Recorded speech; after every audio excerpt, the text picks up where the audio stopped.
welcome to the one and only Team 2.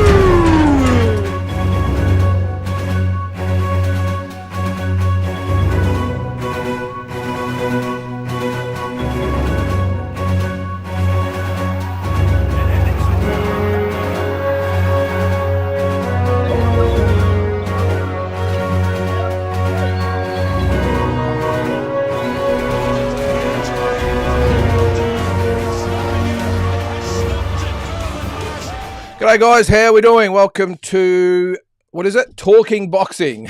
It is, I've done it again here. It's Monday, August the 25th. Now I'm going to have to change that again on here. I did it last week, didn't I? I should remember these things. Where are we? What is it? The 25th. All right, welcome to Talking Boxing. It is officially August 25th, 2025, and great to have you all along. Lots happening over the last week. We had was it last week? The No Limit show. I'm sure you've all got things to say about that. I've had numerous things to say about it over the last week. We had the Jake Wiley and Yusuf Dib fight on the weekend. So that was, according to some, not so great. I didn't think it was too bad, but I'll go through your comments about it all as well. As always, they're always a little bit over the place, but we'll do our best. I can see we've got a few there from Big J. Looks like we've got a few there from Drew Keeley. We've got some from Tom's dad Naz. So we're all represented tonight. Who else we got? There's a few comments in the chat there, so I'll have to I'll go through them individually so I don't get them mixed up and try not to stuff it all up. I can see, I don't know what's happened there, but I'm just looking at Big J. They're looking at the live feed on YouTube, and you've got a lot of comments, but on here you've only got a couple. It's all good. We'll go through them anyway. All right, so if you don't know how this works, this is your show. You determine the direction we go. Give us your thoughts, comments, opinions, whatever it might be. Put them in the chat, and we will talk some boxing. Let's get into it. All right, let's start. I might have to, Big J, looks like you've got a few comments there, so we might just mix them up a little bit. Where are you? We'll start with you. Here we go. All right. Oh, good one to get us started. All right, Big J. Hey, mate. I have to completely disagree with your assessment of the Matchroom card on Saturday night. Pretty much a carbon copy of the BS show No Limit produced with one-sided mismatches. Where's the other part of it there? Hang on. Sky. Sky looked dreadful. She looked dreadful. Okay. And even cheap shot at her opponent with her back turned to her. I consider that dirty fighting. Plus, Sky's becoming a weight bully at 122. All right. Well, let's address the first comment there. If I can find it. Where was your first one there? Sorry about this, guys. It's always the same. All right. You completely disagree with my assessment of Matchroom card. All right. Well, I'd like to know why you disagree. It was free as part of the subscription. So you pay your money. This is part of it. Unlike the No Limit show on Foxtel, you pay your subscription, then you had to pay a pay-per-view. This was free. So that's probably the first thing, if you pay your subscription. So no extra cost. The main event of this Matchroom card was a hell of a fight. I won't say it was a great fight, but a really, really good scrap. The sort of fight that I would expect to have an Australian promoter put on with two Aussie fighters. It was a very, very good fight. As for Sky Nicholson, I think I clarified this. I didn't say that it was a stellar performance based on her opponent, but I took my hat off to her because she has made a conscious effort to change. Now, if the opponent's what you're referring to there, no problem. Matchroom probably deserved to cop it for that, although I did say on one of my walking video episodes that I think that Singh probably would have knocked out Mikey Dullman, Michael Zarafa's opponent from last week. So I understand you disagree, and that's fine. But I don't agree with your disagreement, if that makes sense, Big J. I thought the main event... Look, the Sky Nicholson fight, by the way, she was only put on the card. It was probably as a favour to Eddie Hearn, probably just wanted to get her a fight, get her on. She likes to fight often. Fortitude up there would have said, all right, we'll get her on. There would have been arrangements made as far as payments and purses and all that sort of stuff goes. And this is probably the best they can afford. Now, my argument with what you're saying there is, okay, she probably wasn't at the elite level, was Singh, or far from it, let's face it.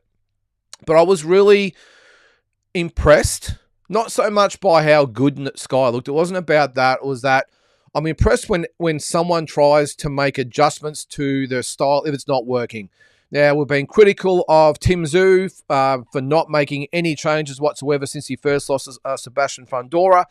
Then the Murtazalia fight, and then, of course, the rematch with Sebastian Fundora. Made no changes whatsoever and paid the price. Sky Nicholson, regardless of the opponent, you can see she's made a concerted effort to sit down in her punches, be more authoritative with her ring movements, her stance. She takes center ring, really standing her ground as far as snapping out her punches, really trying to nail that left hand. So the fact that she used to fight almost like a ballerina going around the ring and pop and a little step off, why couldn't you give her a little bit of credit? By the looks of things, you're not a massive fan, and that's fine. There's a lot of people, not that I'm saying I'm a massive fan either, but I think you got to give credit where credit's due, Big J. What would you expect to go out there and just do the same old things that she did before she got beaten by Tara Brown? That's not going to achieve anything. So I think you've got to give her a little bit of credit for just saying, okay, well, this is not working. All right, this whole amateur style around the ring is not working. I have to make adjustments, and I'm going to do it. And I think we saw it. I think she was actually okay, regardless of the opposition. Take that away, and I think I'd said in one of the episodes as well as that. Well, let's just see how effective it is against a live opponent with what she's doing. But I think it's been a little bit unfair there, Big J. And the Matchroom card itself, I mean, geez, there's no way you can compare that card to the No Limit card, Big J. As I said, this one was free as part of your subscription. The No Limit one was behind a $70 paywall on top of your subscription. So I don't think you can compare it, mate. I understand that you mightn't have thought the same. I don't know whether you want Fight of the Year candidates every single fight, mate, but, you know, that's why they call it a fight card. I think over the whole thing, it wasn't too bad. I didn't see most of the undercard, I'll admit, so I got no idea what the most of the undercard fights were like, apart from the top two.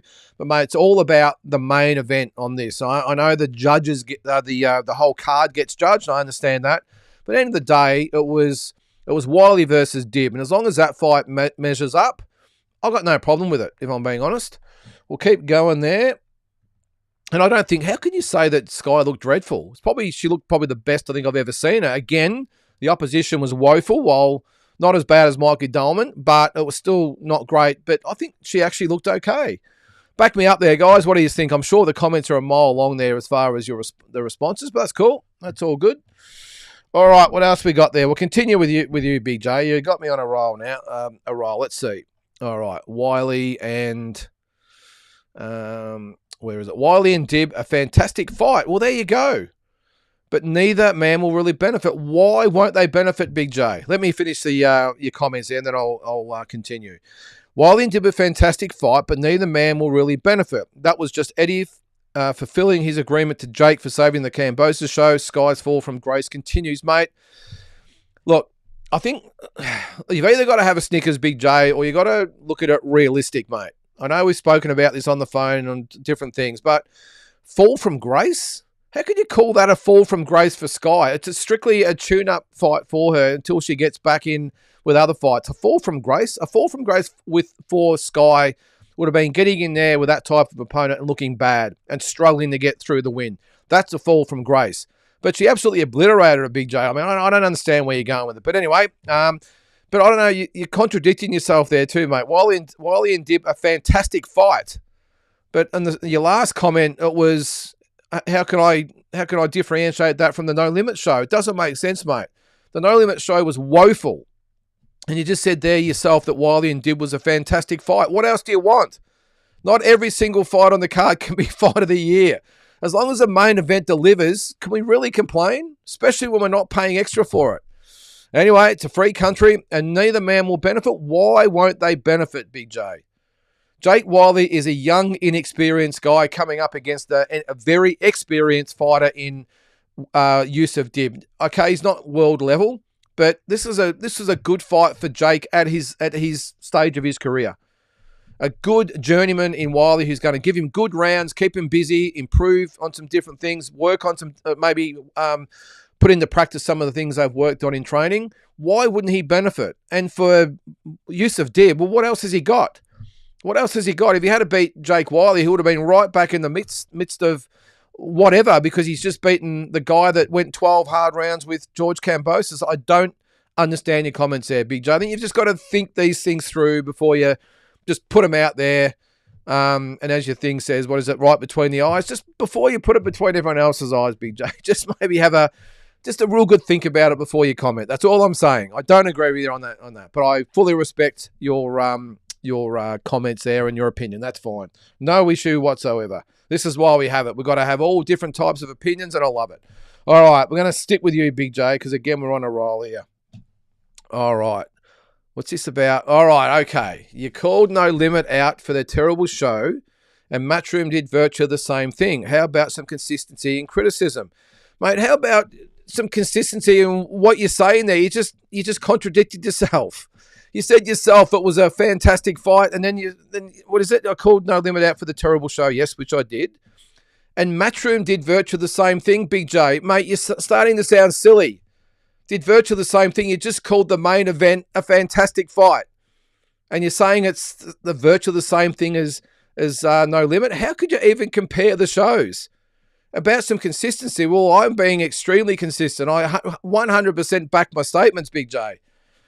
I stand by my comments that the No Limit was not just a terrible show, it was an abysmal show, a disgraceful show.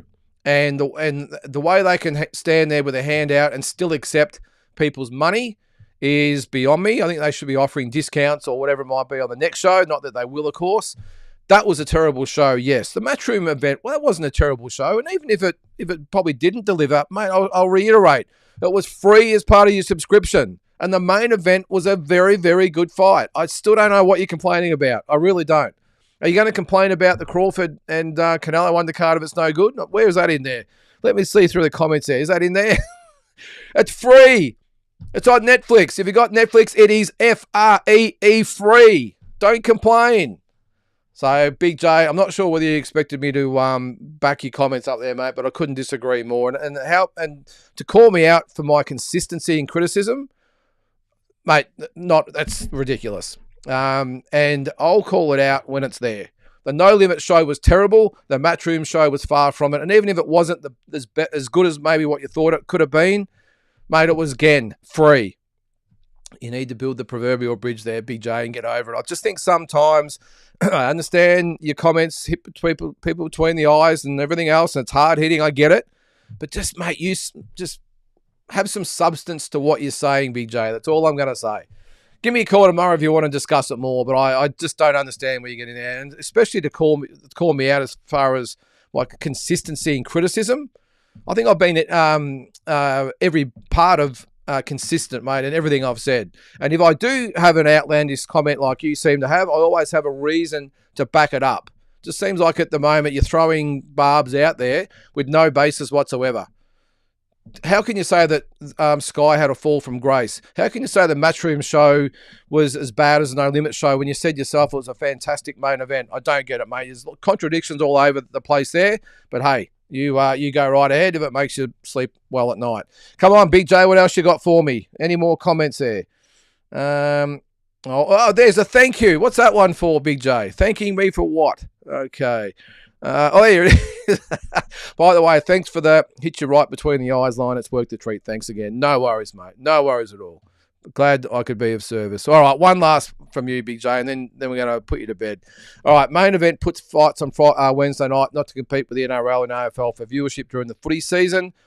Pretty sure I've explained this before. Yeah, no, I think we all are aware of that, Big J, but thanks for pointing it out, Big J. I'm glad you've done some homework there. Yes, if you didn't know, the reason I put them on Wednesday nights is because of the AFL and NRL. My point with that, Big J, I'm assuming you're referring to when I said last week, I don't know why they put them on Wednesday night. It was more so, why do they keep putting them on Wednesday night? Back yourself, No Limit, to go up against those sports. Now, in the States, United States and England, they have a million sports over there that take up all the TV and in different ways. They're competing. We'll take America, for example. They're competing with baseball and football and hockey and basketball and you name it.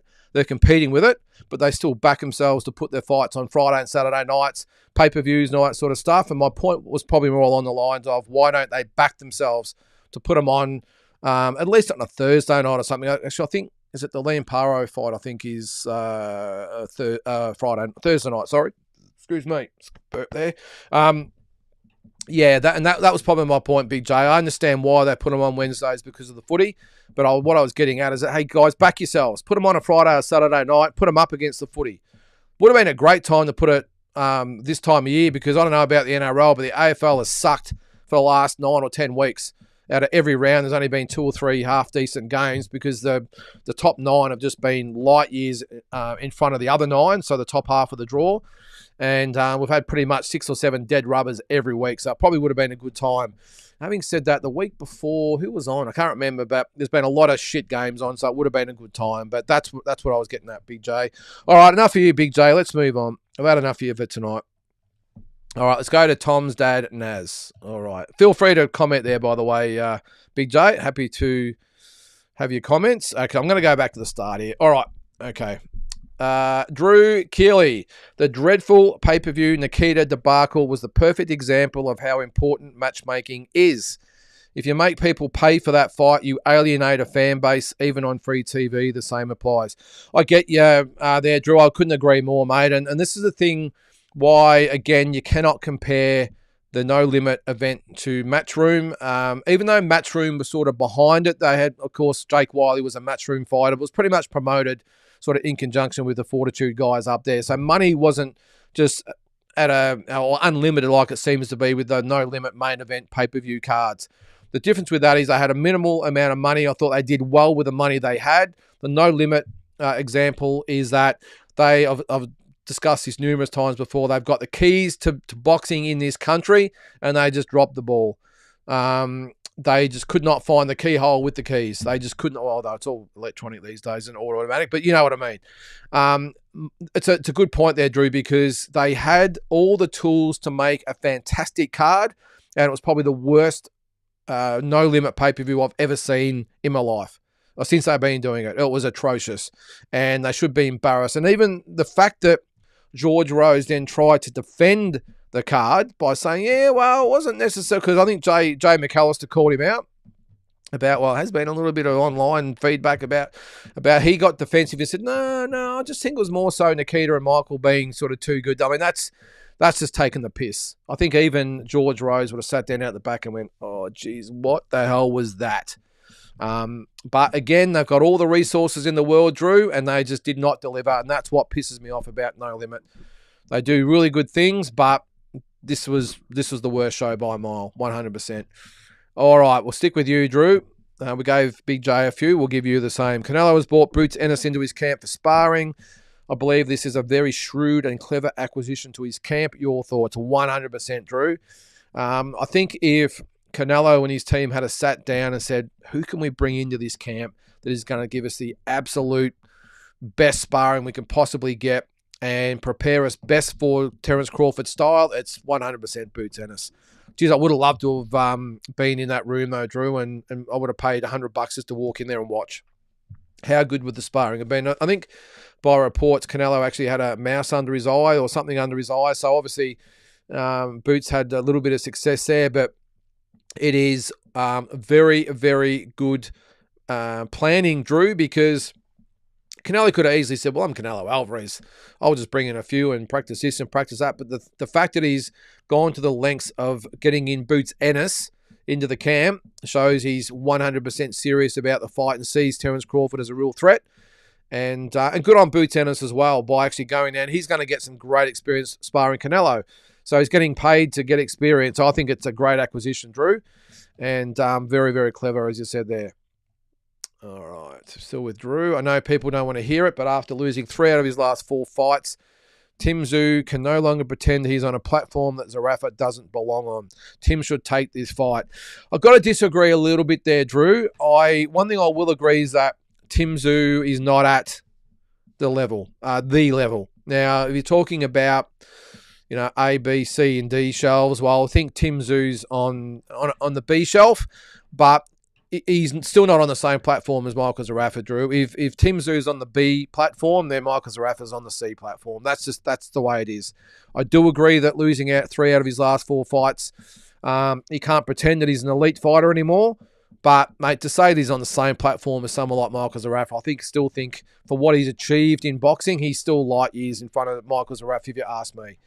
And yes, he's not on that top shelf, but he's a rung or two below. But I think Michael is still a rung or two below that. You've got to remember, Drew, look, I know I get accused sometimes of getting on Michael's case, but look, he still hasn't, apart from Jeff Horn 6 years ago, maybe Isaac Hardman, who wasn't really a world-rated fighter himself, hasn't had a signature win. I know he constantly reminds us about his world ranked and he's been this and been that and fought this person and that person. At the end of the day, there's no results to back that up. And with Tim Tszyu, okay, he's not as good as the fighters that what a lot of people thought that he was. He's still a former world champion. He's beaten the likes of Tony Harrison and Brian Mendoza, and he also beat Jeff Horn as well. So, I don't think you can compare. And also gave, the first Fundora fight was a split decision. I just don't think you can compare him to Michael Zarafa. But I do agree that he's not at the top shelf, but he's certainly still a shelf or two above Michael. All right, it's another one from Big J. I must have missed that one. Also, do you think that if No Limit continue with these one-sided mismatch shows that they did last Wednesday, that fans will say, no, bugger it, it's not worth it anymore and no longer watch?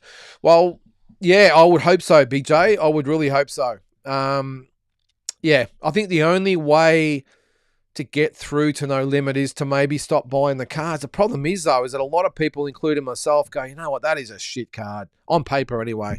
But I'm going to support Aussie boxing. If we don't put money in, we don't get anything. We don't get these types of cards at all, as bad as some of them are. The thing with No Limit, though, Big J, also, is that when they first started out, and they didn't, or maybe, I don't think they had as many resources as they do now, the cards were so much better. 50-50 fights all down the card. It almost reminded me of like a UFC card. Really good cards. And really, really well-matched cards. It seems like the bigger they've got and the more money they've got and resources, the cards have really dropped off. Now, is it a case of them getting greedy and pocketing the money? I don't know. But I don't know. But you're right. If they keep doing shows like that, will people switch off? I think they already are, Big J. I mean, all you got to do is read the comments online. If there's as many people online backing up their claims of not buying them anymore and refusing to fork out the money, if even half of those people were not actually buying the cards, it's got to be eating like very, very much into their bottom line. And the only way to get around that is putting on good fights. But then if people aren't buying the pay-per-views, well, there's not enough money to put into those big cards. It's just a roundabout thing, Big J. But I think one thing is for certain, No Limit is on the nose with a lot of fans here in Australia at the moment. I saw a lot of comments on the weekend. No idea, no shame, there's all these different no things anyway. But, no class was another one. So all those comments coming through, they've got to read them or have people tell them about them. I'm just hoping they learn from it and say, look, we can't hoodwink these guys or these fans anymore. We have to deliver. And I'm just hoping the Liam Paro ones really, the fight card really puts something back, and gets a few people on side. We'll see. All right, let's change tack, guys. Ryan, how are you, Ryan? We definitely need the Canelo-Crawford fight. Not much else going on apart from manager talks. Yeah, well, did you see as well with Canelo and Crawford that there's a bit of an issue with Crawford's weight? Now, apparently you've got to declare your weight or do something anyway, and I think the weight he put in was fraudulent or something along those lines, and the WBA considering maybe sanctioning him or maybe prohibiting from fighting. I don't know, but there's been something come up about. I'm sure someone's put something else up about it down the way there. But yeah, I think it's just a bit of a hiccup. I'm sure they'll work it out. But I'm with you, Ryan. We definitely need this Canelo Crawford fight, mate, because there's been a lot of talking and not much fighting at the moment from a lot of people in the sport. Still with Ryan. Did you see the Raja Jackson video of him beating on a wrestler? He's the son of Rampage Jackson, MMA legend. Absolutely horrifying video, disgusting behaviour. Well, I think he needs to go to jail, Ryan. It's as simple as that. I don't know. Look, there's always two sides of it, but I mean, all you can do is look at what actually happened. And if you didn't see it, I'm sure you have. That there was a bit of an incident before the show. I think, is it Psycho Steve or Sam or something, whoever it was, hit him with a fake can or bottle or something, and this is the way it's going to go. And I don't know whether he's taken offence to it. I don't know whether he's an MMA fighter, of course. Maybe he was a bit offended by what the wrestler did. And when they got in the ring, he slammed him. And I think he hit him really hard on the canvas. I don't know whether that was what knocked him out, or the fact that he was, he's just itchy nose there. Sorry, guys, doesn't look good on screen. But I think the other thing that I think might have happened is he slammed him the correct way, and the wrestler has sort of put his arms out and just expected to get the fake little flurry on the head. So it looked like he was knocked out, and Rajah Jackson has got on top of him and hit him about 20 times, square punches flush in the face. It was horrifying, mate. And yeah, as you say there, disgusting behaviour. So look, I don't know. Does he play some sort of card, the victim card? Is it mental health? Is it, I don't know, what's going on in the country at the moment with everything? Who knows? I've got a feeling he'll play some sort of card. I've got no doubt to try and get out of it. But I don't think, no matter political ties, whether it be colours, the colour of the two guys, whatever it does not excuse what happened in that situation, and he deserves to go to jail. No doubt about it. All right, Glenn, the number one ticket holder of the Canelo fan club. What do you got there, mate? Interesting to see Canelo has been sparring. Yep, for Bud. Yep. Apparently got touched up a bit by Boots. Don't take much out of that, Glenn. There's lots of these little rumours come out of sparring. And end of the day, and if it was true and Boots got the better of the spar, that's why they call it sparring, Glenn. And you would think that Canelo at this stage of his preparation is probably just, I won't say winding down, but maybe working on a few different things, maybe just going through the motions a little bit and trying to get his technique right. Then you got Boots, who would be probably fresh as a daisy, probably not maybe in 100% training camp, so he's just sort of got nothing to lose, and it can happen. So I wouldn't take too much out of that. All right, Flash. G'day, Lyndon. I've heard that Nikita was more technically sound before entering university. What, if anything, do you know about this? Well, all I can go by is what I saw, Flash. And in 2014, I remember being at the Nationals in Perth, and I was one of the coaches on the Victorian team, and Nikita fought one of our guys by the name of Lockie, what was his name? Bubba Higgins, Lockie Higgins, I think his name was. Bubba, they call him. He's pro now, he's had a few fights, and they fought, I think, 140, I think it was, so 63 and a half, 64 kilos, whatever it was. And I just remember looking at Nikita and thinking, holy shit, this guy is just brilliant. He's only a kid. He only would have been, what was that, 11 years ago? Would have been 16, something like that. And I was so impressed with his technique, Flash. Just very patient, very calculated. Looked very much like a Russian amateur, as they do. You know, very cool, calm, collected, just like a bit like a Terminator type of fighter. Just countering everything that Lockie Higgins did, and just won easy. There was no slugging, there was no brawling. It was all just pinpoint punches. I remember thinking, this guy is so smart and clever and precise. Pretty much the exact opposite he's been as a pro, Flash. I'm just hoping he can get back to that amateur form, because as a kid, I just remember thinking this kid could be anything. He was brilliant, and I was surprised that when he went pro at how unlike that he was. So let's hope he can maybe get a little bit of that back. All right, Richard. How are you, Richard? I'm still scratching my head on the 2 overseas boxes on the main card, or in the main card. Sorry, in the co-main on the main event card. The level of ticker was just not there. Anthony Mundine today would have had more of a crack. Yeah, look, that's the thing, Richard. I think, look, the two opponents in hindsight obviously were shocking. But I said on the Walking Boxing episode the other day, the day after the fight, I looked at Mikey Dahlman and watched about 20 seconds or 30 seconds of him on YouTube, and I thought, are you kidding me? They're actually going to bring this guy out to Australia. And I think I said 3 or 4 rounds, and how wrong I was, because it was 1 round. I just thought this guy is just nowhere near the level. But as No Limit do, they pumped him up. Oh, he's undefeated, or was it 1 loss, whatever it was. He's had 16 wins and 15 knockouts. And look at this highlight reel knockout of the year contender. And all the time I'm thinking, oh my God, could they actually, if they tried, could they get someone worse than this guy? I just could not see. I was hoping I'd be wrong, Richard, but as soon as the first bell rang for the Michael Zarafa fight, I was thinking this is even worse than I thought. And unfortunately for him, Michael's in a little bit of destruction mode, and I think he rocked him with the first punch he threw.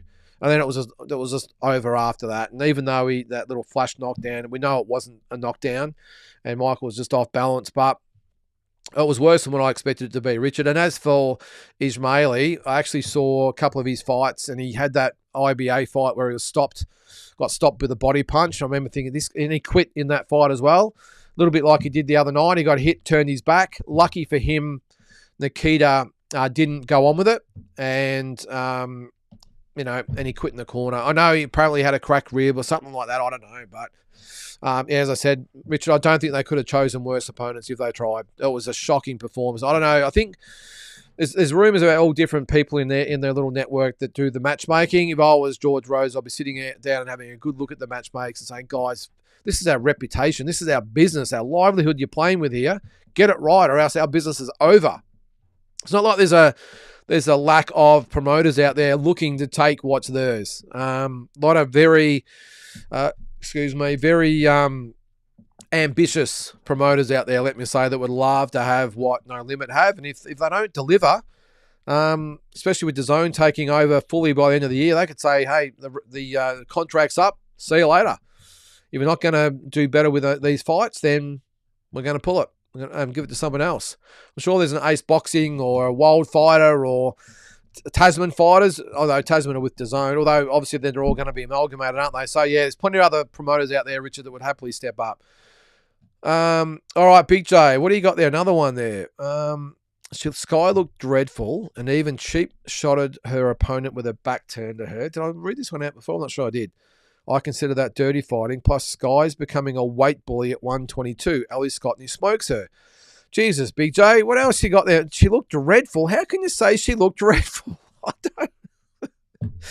don't. Cheap shot. Well, the thing is, Big J, they always say protect yourself at all times. And to be honest with you, I don't blame Sky at all. I know it's technically dirty fighting. I blame the referee. The referee, just like what happened with Nikita and Ismaili. Lucky Nikita didn't cheap shot him like you said there. He sort of let him sort of do his thing, and then the referee got in there. It was the referee's fault, Big J. The referee, as soon as she turned her back, the referee should have jumped straight in and said, well, can you continue or not, and waved it off right there and then. And Sky, to her credit, I will say, could have hit her a lot earlier than that. She went to, and she stopped, and went, oh, well, the referee's not going to jump in, or I suppose I've got to keep fighting, don't I? So I don't blame Sky at all for it. Technically, you're right. It is a cheap shot, but you've got to keep fighting. If the referee doesn't jump in, you've got to keep fighting. And she turned her back, and you can see Sky hesitate. She goes to punch and stops and goes, oh, okay, well, I suppose I'll just keep going. And then the referee jumped in after that. So 100% the referee's fault there, Big J. Weight bully, mate, she's coming down in weight, and she made the weight easy. It's not like she killed herself and she jumped on the scale looking like a skeleton like the Haneys and these types of guys do. I don't think she's a weight bully at all. I think she's just gone down to a most comfortable weight with a very good nutritionist behind. I know we seem to be butting heads a little bit tonight, Big J, but I don't agree, mate. I don't think you can call her a weight bully when she makes the weight comfortably and fights other fighters that make the weight comfortably. I mean, a weight bully is when fighters, I'm talking males here, maybe drop 20 pounds and just get on there and they replenish 20 pounds afterwards. I think she looked really healthy when she weighed in. So anyway, what else you got for me, Big J? I'm sure you've got something else to keep going about there, have you? What do we got there? OG, what do you got? Did you watch the Jonas Tellez fight? What a fight it was. I hope Nikita gets a ranking in the WBA. It's the weakest division. Won't take much for him to be the WBA champ. Is that 140 or 154? Pretty hot division though, Big OJ. I didn't see the Tellez fight, mate. I must admit, I did see that he lost though. A bit of an upset, but I might check that out anyway, mate. At least I'll check out the highlights. But I did hear it was a ripper fight, but I didn't see it unfortunately. And Nikita at the moment is ranked. I'll just refresh my page there because I always have the rankings up. So where is he at the moment? He's ranked. This is before last week's fight. You wouldn't have thought that last week's fight would have got him a ranking, would you? Anyway, so he's not ranked with the IBF. He's ranked number 11 with the IBF and 15 with the WBO. The WBA is, it's not a great division by the looks of it. Looks like Boots Ennis will probably fight for the vacant title if Crawford doesn't want that belt. Who's that at number behind him there? It's number 3, but number 1's vacant. Is it Pavel Sosulin? I've never heard of Pavel Sosulin. There you go. And he's ranked just behind Joe and probably fighting for the vacant WBA belt. There you go, jeez. All right, Eminem, how are you there, mate? Eddie Hearn has said he's looking to sign a third Aussie heavyweight in Alex Leapai Jr. Yes, I did see that, Eminem. And I actually thought it was pretty good of Eddie Hearn to come out. He didn't need to be here. I'm sure he could have put the Matchroom name to that event. It's not like it was a big international fight. I take my hat off to Eddie Hearn for making the trek all the way out to Australia to back the show. I thought it was excellent. So, but I did see that he's looking to sign Alex Leapai Jr. Eminem, and means big business for Leapai, doesn't it? Leapai Jr. Because he's got a lot of heavyweights on the books. Eddie Hearn, and well, not all the best ones, but a lot of them anyway. And you'll probably see might end up on a Riyadh card at some stage. Excuse me there. All right, Naz. We're still on Sky Nicholson here. Not sure where all this hate for Sky comes from. If you're making fundamental changes to your style, you're not going to try them out against the top 5 and hope for the best. Mate, there you go. A little bit of common sense. Big J, read that comment there, mate. If you're trying to change your style for the better, then who better to practice against someone like that? Now, she was nowhere near as horrendous as the Wednesday night opponents. She actually had a bit of a pulse. Little bit of technique. Nothing great, as we all know, but good enough to try a few things. And I think what Sky practiced really worked. She went to the body a little bit more. Of course, that's what ended the fight. She sat down on her punches. She was aggressive. She doubled up a few punches. I thought it was okay. Excellent point, Naz. Highlight comment of the night. And Big J, take a freeze frame of that and just read that before you keep commenting. I'm only joking, Big J. All right, the Flamingo Jacob NG will be returning on the Paro Papo card. I did see that, Eminem. Can't wait for the Flamingo to be back. Very, very good fight. And I was hoping that what happened in the Billy Dip fight wasn't enough to sort of make him turn his back on the sport, because it was just one of those things. That's a disqualification. So I'm really happy that he's back, Eminem. A real talent. All right, Naz. Good to see Charlie Senior get another win. Queensberry will likely let him build on undercards. No Limit will put Callum Peters, who went to the same games, behind a $70 paywall in a few fights. Yes, Naz, they will continue to put Callum Peters on all those pay-per-view shows where Charlie said, I really like the fact that he's gone over to Queensberry and not tried his luck here in Australia, because I don't think here in Australia they try and build you. I don't think they know how to build a fighter. Just my opinion. This is No Limit I'm talking about. Now, they know how to put on big events, but because they're not actual boxing people, they haven't got boxing backgrounds. They're rugby guys, rugby league guys. So this is where they might know how to put on the event. They've got good contacts, all this sort of stuff, but they don't know how to build a fighter, whereas Queensberry does. So I think it's a really good decision by Charlie Senior. And an example of what I just said is Callum Peters himself. What's he had? 4 fights now? You talk about ridiculous mismatches, probably the worst of all that I've seen. The fighters they put him in with. Now, Callum Peters is a very, very good young up-and-coming fighter, but those fighters that No Limit have put him in with, that is disgraceful and embarrassing, to be honest, and an insult to Callum Peters as a fighter. Now, this is a guy that's on the world stage, the amateur scene, and doing so well, fighting the best amateurs in the world. We come back here and they're going to put him in with some of the guys here that are just a no match for him whatsoever. Wouldn't even constitute sparring partners, let alone opponents. That's why they're not building him up. Feeding him fights. Oh, look at us. This has got Callum Peters, and what a great talent he is. Well, for me, the jury's still well and truly out on Callum Peters, because I just haven't seen him in a fight yet. No doubt the talent's there. We've seen him as an amateur against the world's best. That's great. I was watching him at the Olympics. He's a talent, make no mistake. But will it translate into the pros? Who knows? He's 4-0 with 4 KOs. I still got no idea what sort of pro he's going to be. One thing that one of the last fight did sort of show me was there actually is a couple of chinks in the armour there. And I don't want to throw stones at a young up-and-coming fighter who's been sensational so far, but the way he just sort of walks forward with no movement, no nothing, and just walks them down. And, I mean, We saw what happened with Tim Zhu when he tried to do that. Now, Callum's nowhere near Tim's level yet, but hopefully he'll get there. You can't fight that way. You can't just walk straight after someone with no setup punches, no head movement, no nothing, just walk after them. So that was a bit of a flaw I saw his last fight. But how is he going to learn if they just put him in with literal punching bags? Just doesn't make sense to me anyway. But I applaud Charlie Sr. for going to Queensberry Naz because they will build his career. All right. Naz, how good would it have been to be in the room and Canelo and Boots sparred? Yeah, would gladly pay $70 to watch that. Yeah, I would have paid 100, Naz, no doubt. Naz, in my opinion, Sky has tried to evolve. She moved both ways, sat down in the shots more, and was throwing 3s and 4s instead of the same old. At least she's trying to change and be more fan-friendly. Again, Naz, I 100% agree. More purpose in her punches. None of this just move and move. Let's draw her opponent in and tap, tap, tap, little hook and off to the side. No, she was like, right, I'm here, let's go. And she was really putting a lot behind the punches. So I take my hat off to her for trying to evolve, Naz. All right, Eminem. Just to backtrack a bit there too, guys. Now, I'm certainly not, part of the Sky Nicholson fan club. I've been critical of her, and I'm a little not quite sure what to make of her sometimes with some of the things she says and does outside the ring. But you got to give credit where it's due, and she's tried to improve, and that's all you can do. All right, Eminem. Bud will be stripped of his WBA 154-pound strap when he steps into the ring versus Canelo. The WBA has a new 154-pound interim champion of yesterday, Abbas Barrow. Yep, 17-1, Barrow, and he will be ordered to face mandatory Jermell Charlo. Jermell Charlo is a mandatory challenger, and he hasn't fought for, 2.5 years or whatever? Oh, the WBA, the gift that just keeps on giving. Fair income. Actually, it would be better, though, than Pavel Sosulin, whoever that is.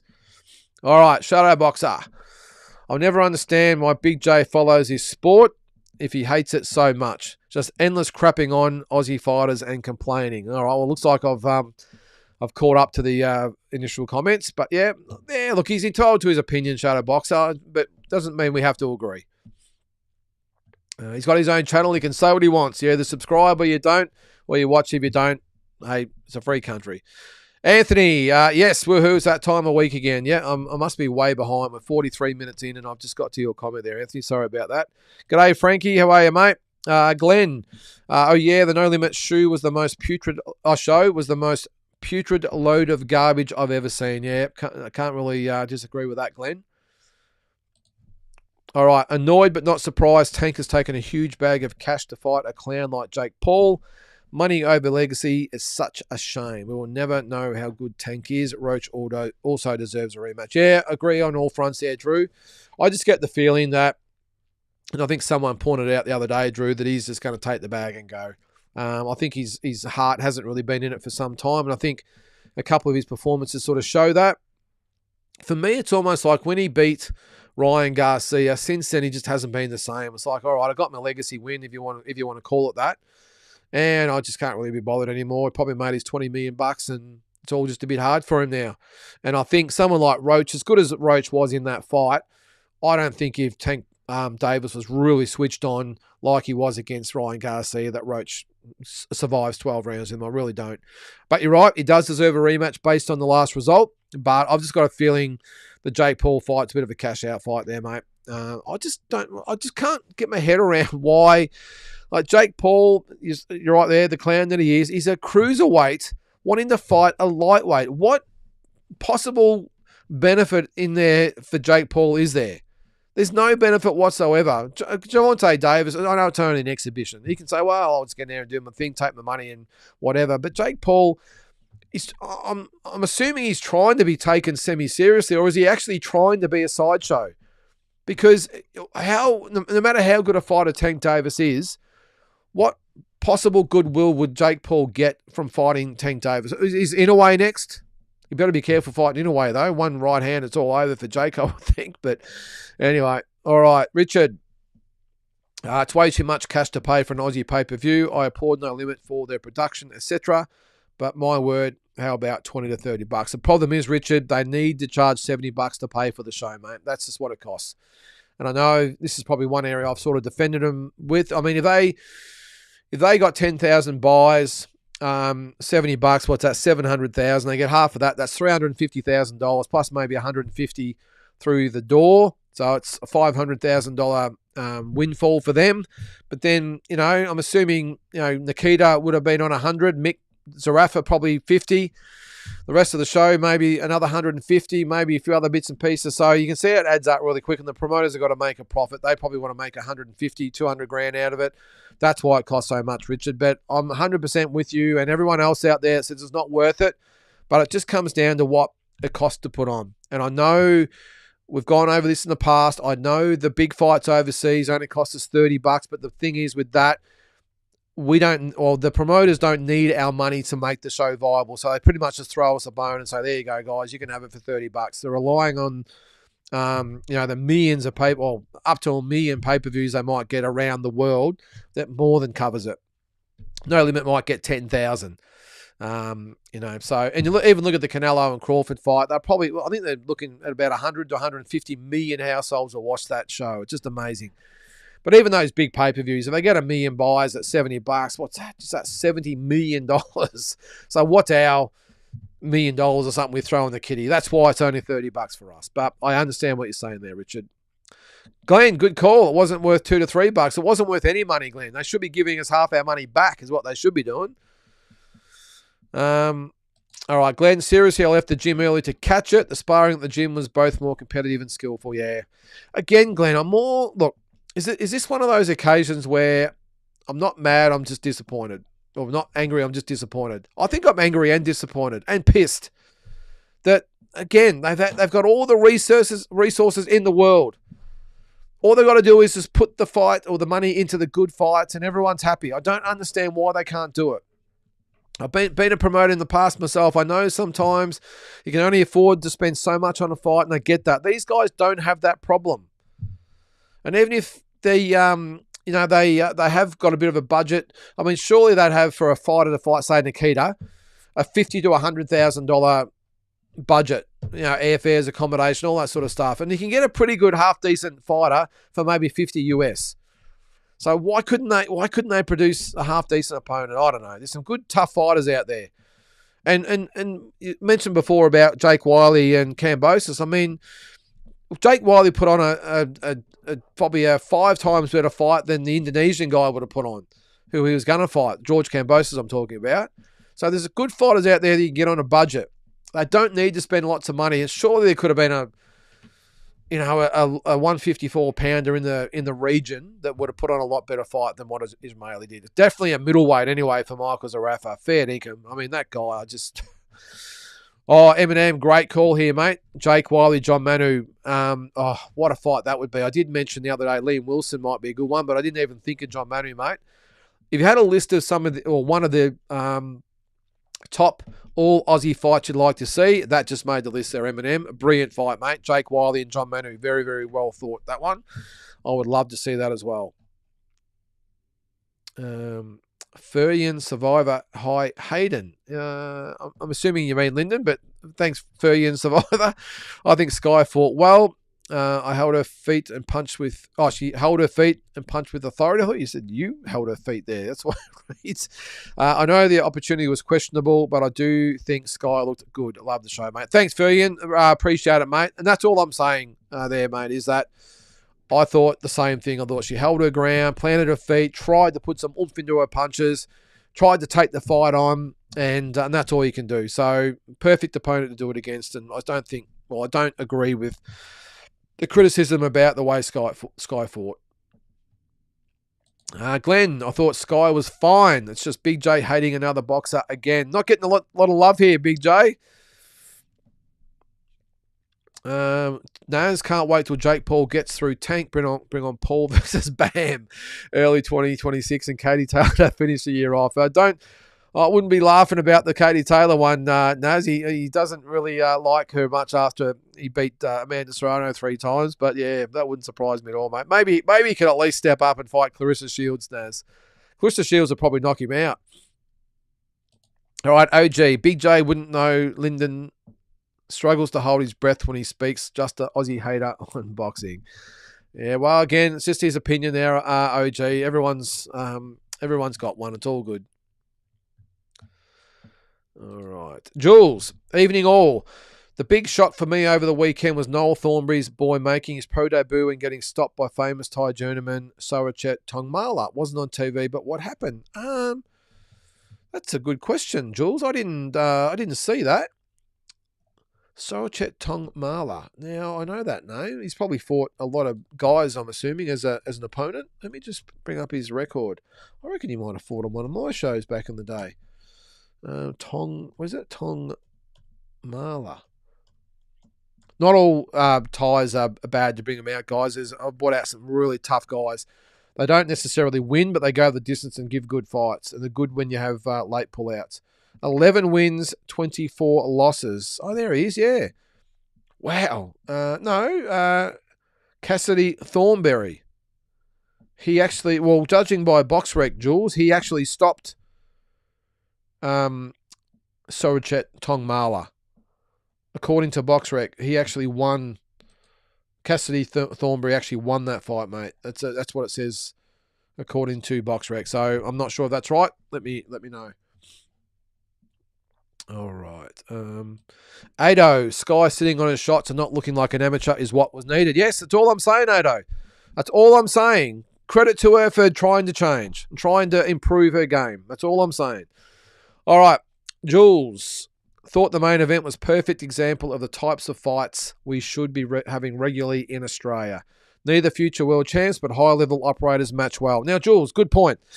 This is what the No Limit on Fox was supposed to be. Good Aussie versus Aussie cards. This is what they were supposed to be. No Limit were given, well, they are being given money from Fox Sports to put on just good top to bottom fight cards, 50-50 fights. They mightn't have to be household names. They mightn't have to be future stars, although I think they wanted to incorporate that into it. It was supposed to be a feeder program to the pay-per-views. That's what, from what I've heard, this is what was supposed to have happened with the No Limit on Fox events. Have, say, who's been on? Brock Jarvis and an Isaac Hardman, and these types of guys have been on there. They've had the all-women show as well, which was a good initiative as well. This is what they were supposed to be.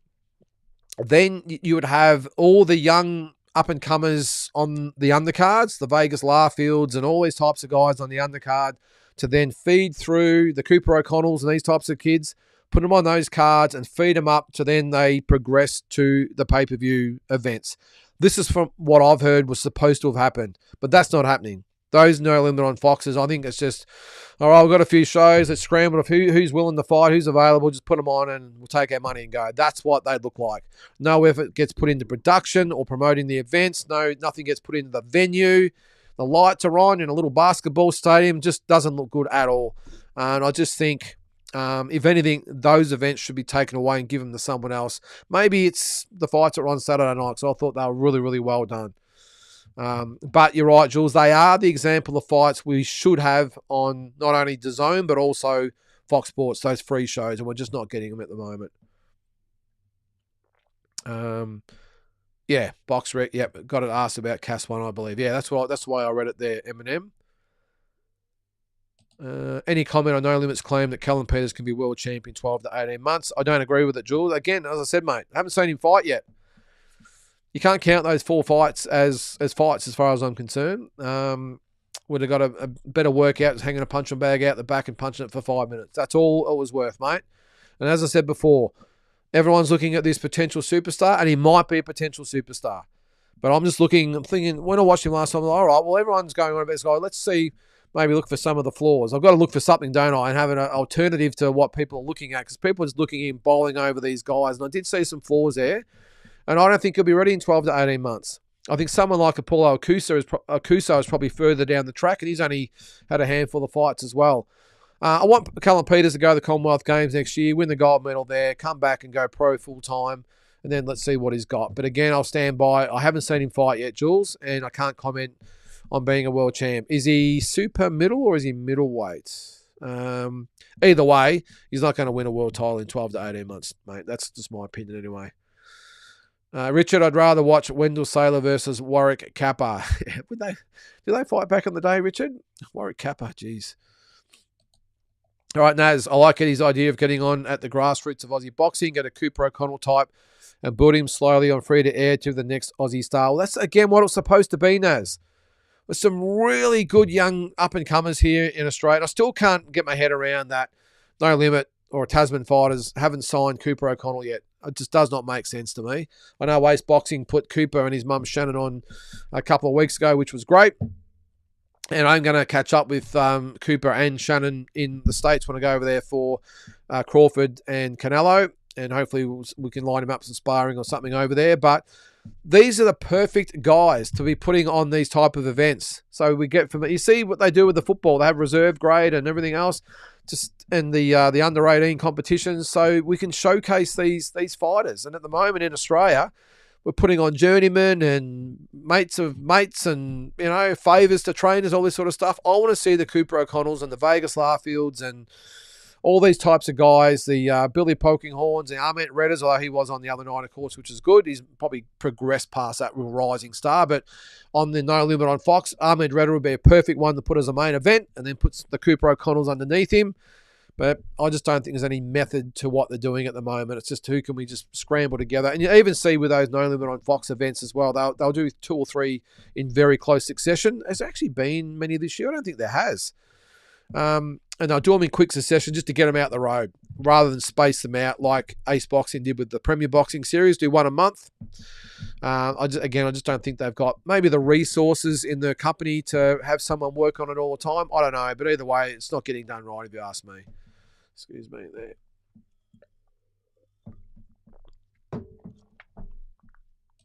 All right, excuse me there. Anthony, hit the like, gentlemen. Yes, we've got 55 people watching at the moment. Hit the like there, guys. We've only got 22 likes. I'm sure it's not that hard to hit the like there, guys. All right, Jules. This is about Cassidy Thornbury. When I saw it, I was shocked. Gut feeling was that something must have happened. No.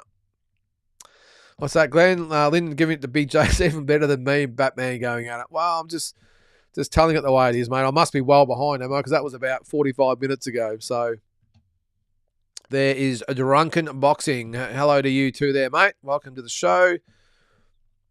And nothing's better than you and Batman going at it there, Glenn, by the way.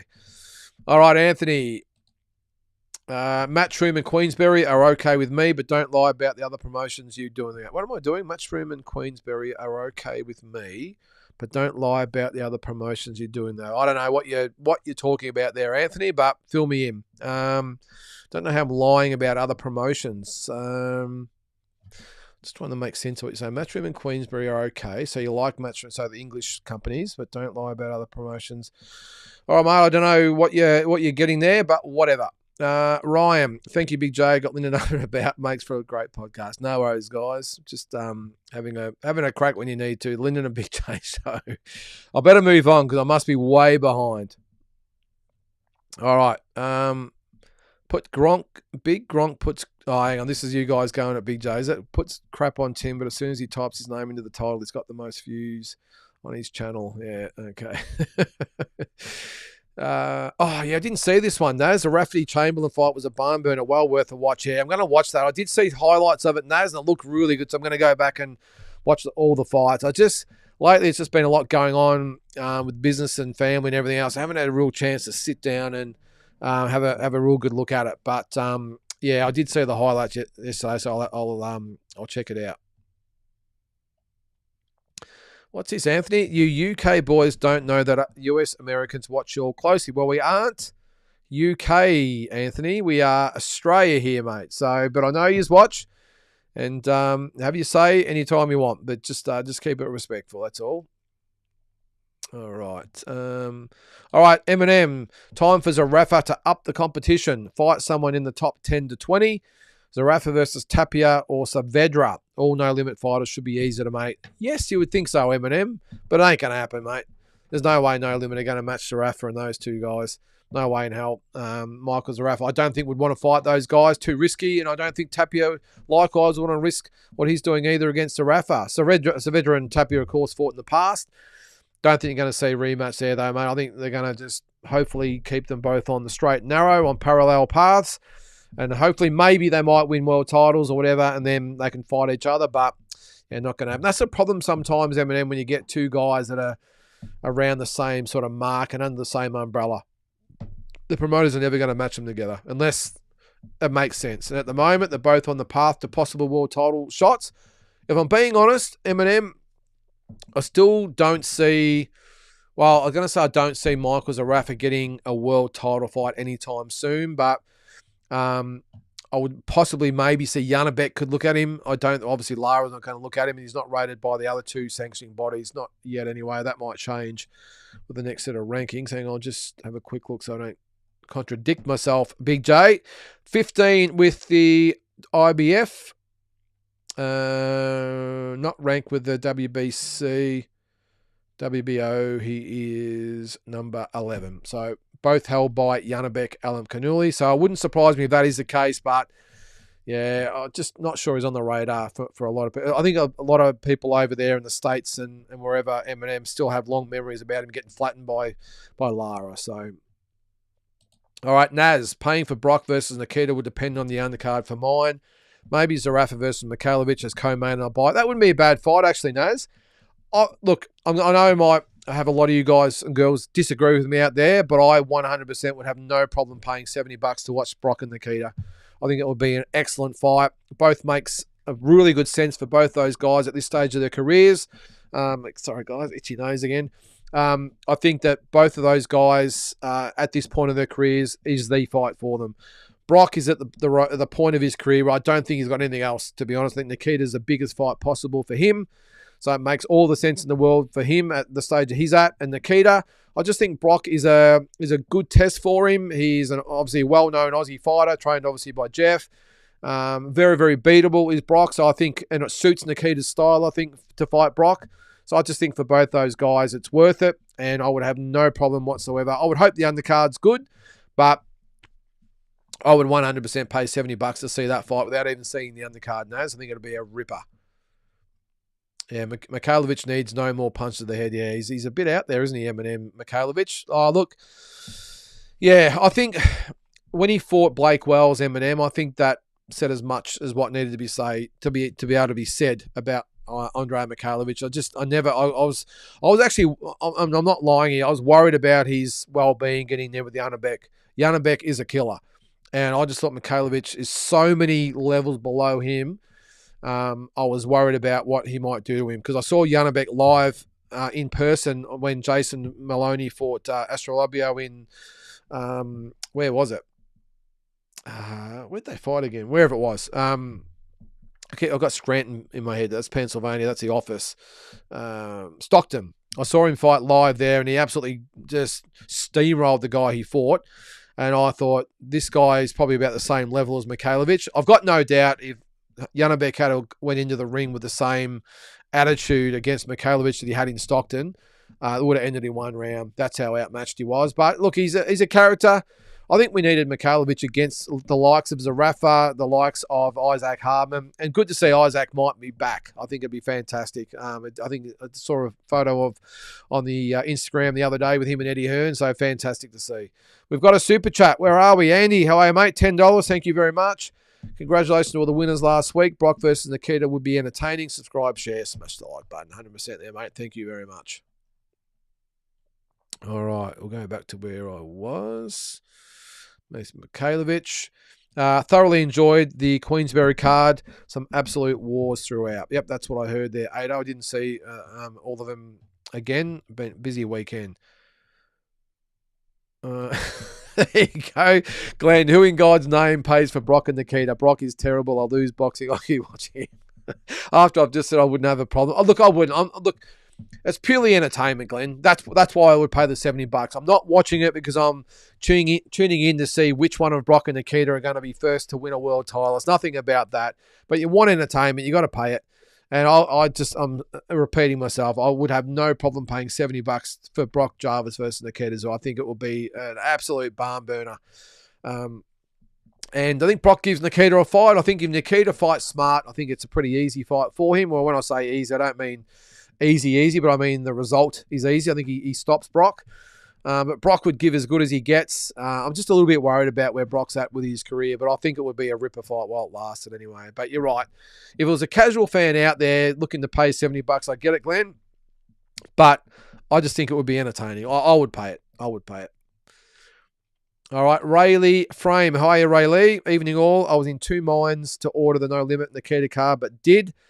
And I agree it was the worst I've seen. Waste of good dollars. Saw a clip of Tim in Japan working on his footwork and ring movement. Yeah, I did see that too, Rayleigh. And I'm really glad, all things aside, getting away from the fights, I'm really glad that Tim has got away. I know he copped a little bit of flack for not going to Nikita's fight.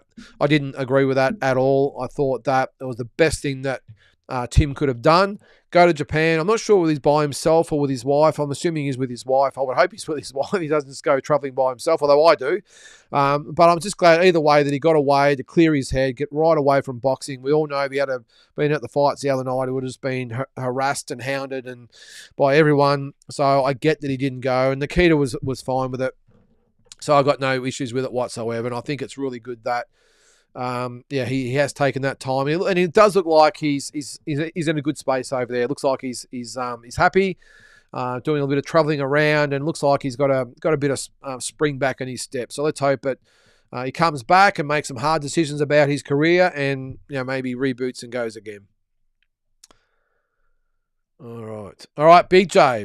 All right, what do you got? To clarify, both the No Limit and Matchroom only had one good fight per card. The rest were one-sided mismatches, and the Matchroom commentators and production was terrible. Subscription is not free. But what I said, Big J, was that Foxtel and DAZN are both subscriptions, and you're right, they're not free. But the No Limit card was $70. The Matchroom card was free, so they're not the same. All right, so it was free with a subscription, but different in that they're both subscription-based, but one you had to pay extra for, the other one you didn't.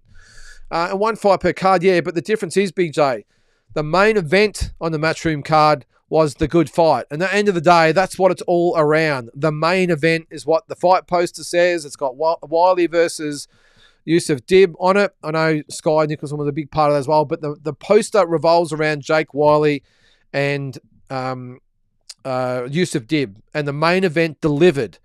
The No Limit card had Ahmed Reda and Bruno Tarimo, which was a good fight. It wasn't a great fight. It was a good fight. But the two main fights, Ahmed Reda was even on the poster. I don't even think he was. It was all about Nikita and Michael, and both those fights for fizzers. You cannot compare them, Big J. They are nowhere near the same. Totally opposites. So I'm sorry again. I don't seem to be going at you tonight, but that argument you got there has no basis whatsoever. No basis. It's like saying, well, we've got Canelo and Crawford. That's because that fight's going to be free. Let's just say it's Hagler Leonard. All right, Hagler Leonard was an absolute fizzer and it was shit, but that's okay. The third fight on the card was good, so that the promoters can puff the chest out about that. It doesn't work that way. All right, so in this instance here, it makes no difference that one of the undercard fights was good. The main events with an S were both deplorable. Whereas the main event on Matchroom delivered. So there's a massive difference, mate. So again, I can't agree. I did enjoy the Bruno versus Reda fight on the No Limits card. Yeah, we all did, Rayleigh. But the problem is that that's not worth $70. And yes, again, it was a good fight, not a great fight, a very, very good fight. Well, like a competitive fight, and Reda, good on him, he delivered. But the two main fights on the card that the poster was all about and all the promotion was about, I don't think I saw Reda and Bruno Tarimo in any of the promos as far as I could see. The main event promos I'm talking about. It was all the Nikita Tszyu and Michael Zarafa doubleheader. Deplorable. Shit. Disgusting, however you might want to describe it. Did not deliver. But as I said, the fight that was on the poster for Matchroom delivered. That's all that matters. All right. Glenn, subscription is what subscription is. It's not a $70 slug for a couple of hours of streaming dog poo. 100% well said there, Glenn. Big J, you don't consider going from world title fights to fighting low-level competition in 2 fights on a club show of 4 from Grace. You don't think this is the beginning of the end? No, I don't. I don't think it's either. I don't agree with either of those, Big J. A fall from grace is if you either lose to a fighter of that caliber or you struggle to beat a fighter of that caliber. I'll say again, I don't condone the opponent. I don't condone that they've put her in, but again, I'm sure funds were limited and this is the best they could afford for the card.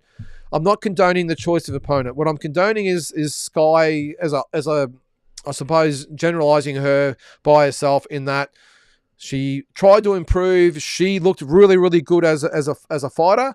A fall from grace, that doesn't constitute a fall from grace, Big J. Okay, you're talking about going from a big card overseas, I'm assuming, the fall from grace as far as a big card in the States or England to a small card here. Yeah, I get it, but she's not the first fighter in history that's happened to Big J. It happens. I saw last year Andrew Maloney went from the MGM Grand to the Melbourne Pavilion on a Sunday afternoon show. He had to do it just to get back in the swing of things, keep his rankings, keep busy, all that sort of stuff. But it was in light of the big picture to get back to the world title stage of which he's now at. Now, I'm sure you're going to probably disagree and rubbish Andrew and Jason and say they're finished. That's fine. That's up to you. I won't do that. But Andrew did what he had to do. He took his licks. He had to swallow his pride, come back to Australia. And this is, again, on the Pavilion show in Melbourne on a Sunday afternoon. Not even on a pay-per-view card or a stream card or on a Friday, Saturday night.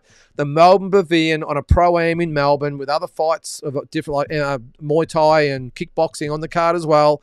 And fight a Thai fight or whatever it was, just to keep his ranking. He did it because he had to do it. Now he's progressed and he'll be on big cards going forward. But you've got to do that sometimes. Now, last week wasn't that type of show. It was a matchroom show on DAZN. I'm not sure how you can call that a fall from grace as far as the quality of the show goes.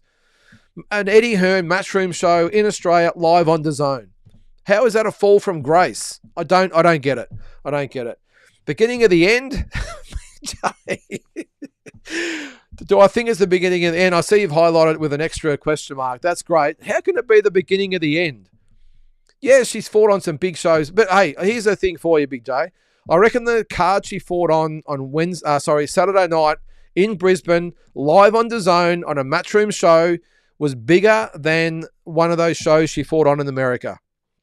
Especially the one at the casino there, which I heard they had like 80 people there.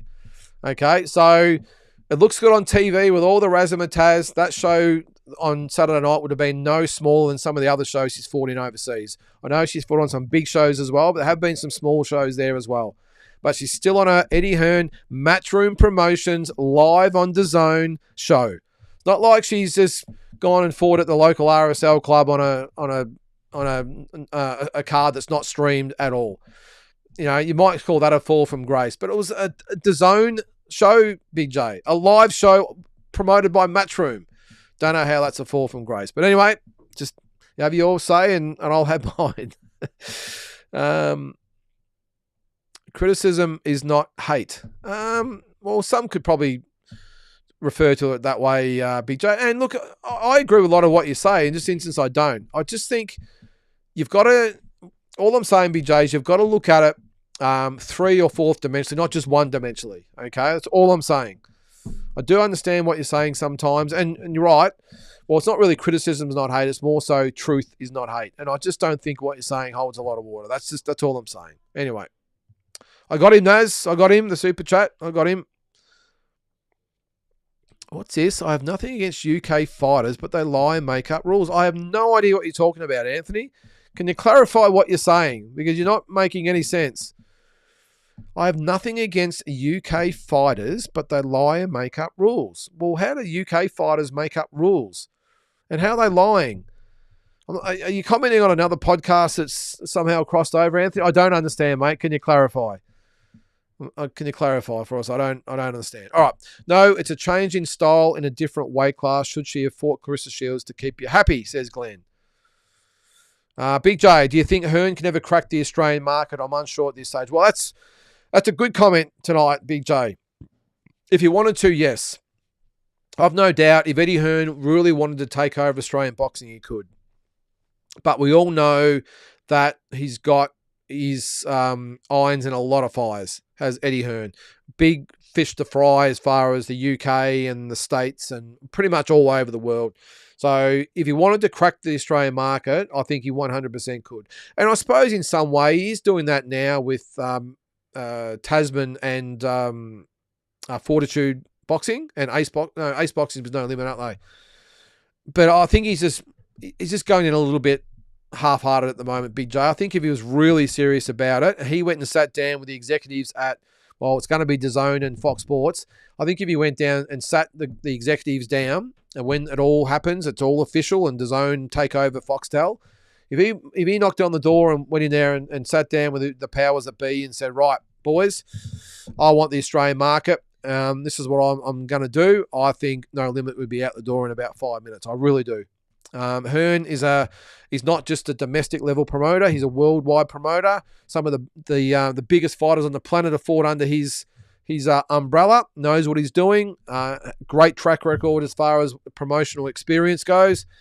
I think it'd be a no-brainer if he wanted to be serious, Big J, that No Limit would be history very, very quickly. UK fighters. I'm not even going to. I'm not sure what you're saying there, Anthony. But all right, OG with the super chat, $2.99 from OG. Thanks very much, OG. Love your work. Thanks very much for watching, mate. I appreciate it. All right, I'm gonna have to catch up a bit here. I've got myself behind again. All right, hang on. Need another drink here. Tough work tonight, guys. You got me working for it. Glenn says now she's the ultimate weight bully. Yep, just criticism.